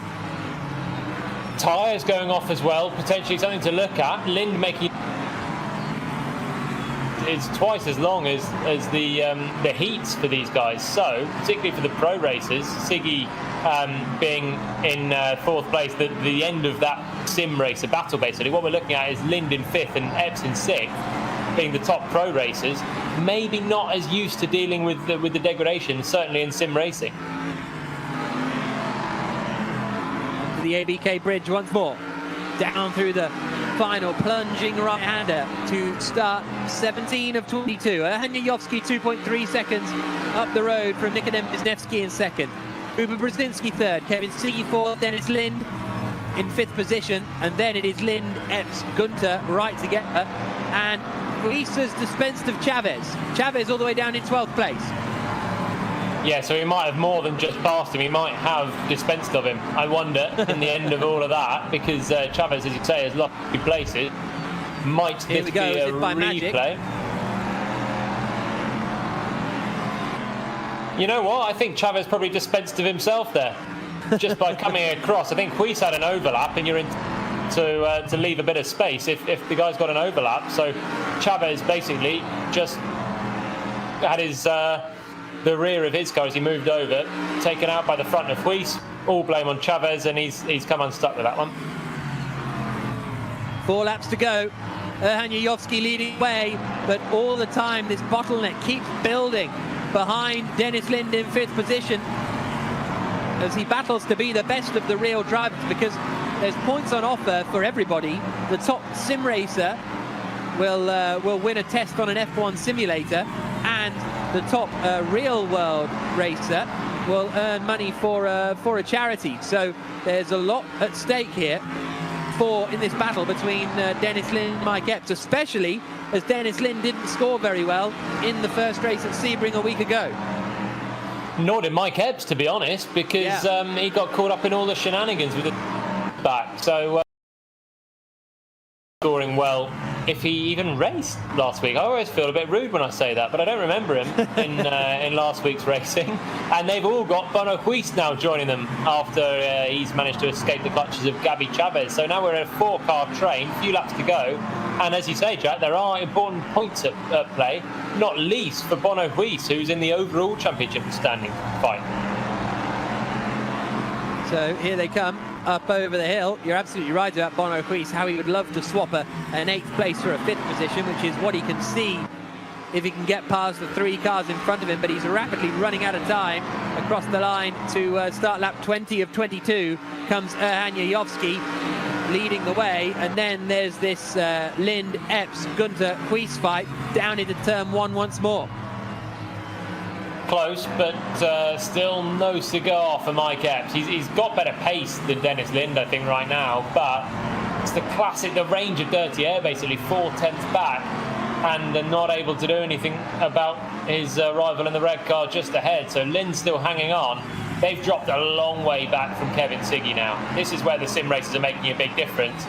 Can we see Bono Weiss making a difference and trying to pass Max Gunter now in the last couple of laps here? That is Bono Weiss we see on our inset in the bottom left, dropping down the hill through the right-hander, over the line to start the penultimate lap of the race as he's out on the grass. Bit of a mistake there from Bono Weiss, and that could have cost him a run as they come down into turn 1 for the penultimate time.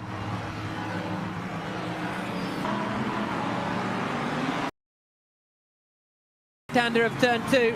Weiss immediately, though, despite that mistake, gets right up to the back of Max Gunter. But this man, Julian, Erhan Yayovski, he was always a front runner, don't get me wrong, as he comes through to start his final lap of the race. He was a front runner, but the last 2 weeks, he's just pulled something out of the bag.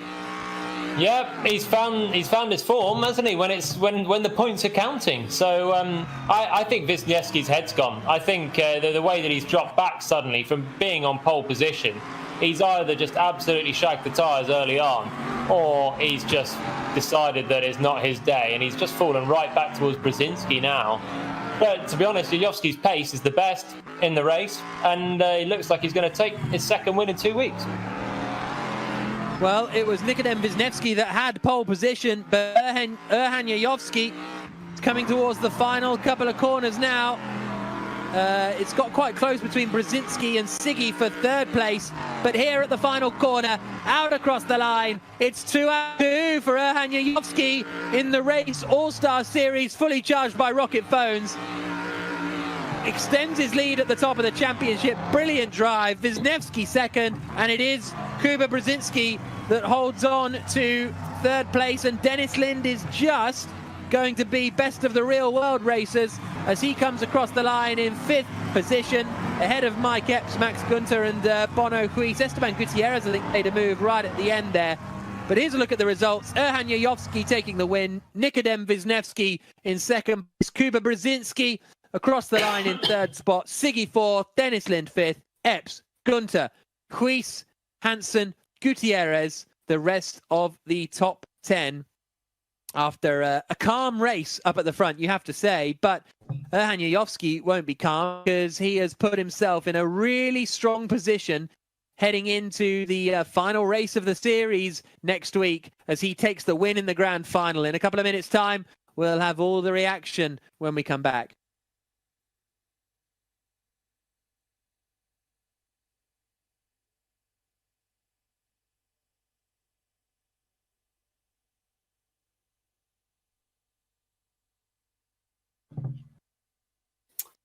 Well, what a final. That is impressive. Our first double winner over the 6-race full series that we've had. And as you guys mentioned, the first 2-point races, and Yayovsky wins them both. I think this Le Mans prototype car seems to suit him. He's very rapid in it. And if I'm not wrong, and I know I mentioned last week he qualified for World's Fastest Gamer 2 at Sebring. I think that was also in a Le Mans prototype car. So maybe this is just his wheelhouse. You do get cars like in real life, Julian will attest, that suit different drivers better. Some drivers I did a touring car race the other week, and there are some people out there who won't drive a front wheel drive car. They can't get their head around it. They don't want to drive it. They're not happy doing it. Whereas, it's the same in sim racing as in real life racing. So maybe it really suits Erhan Yayovsky. My excuse is no car in sim suits me. I'll go with it. I'll take that excuse and I will run with it.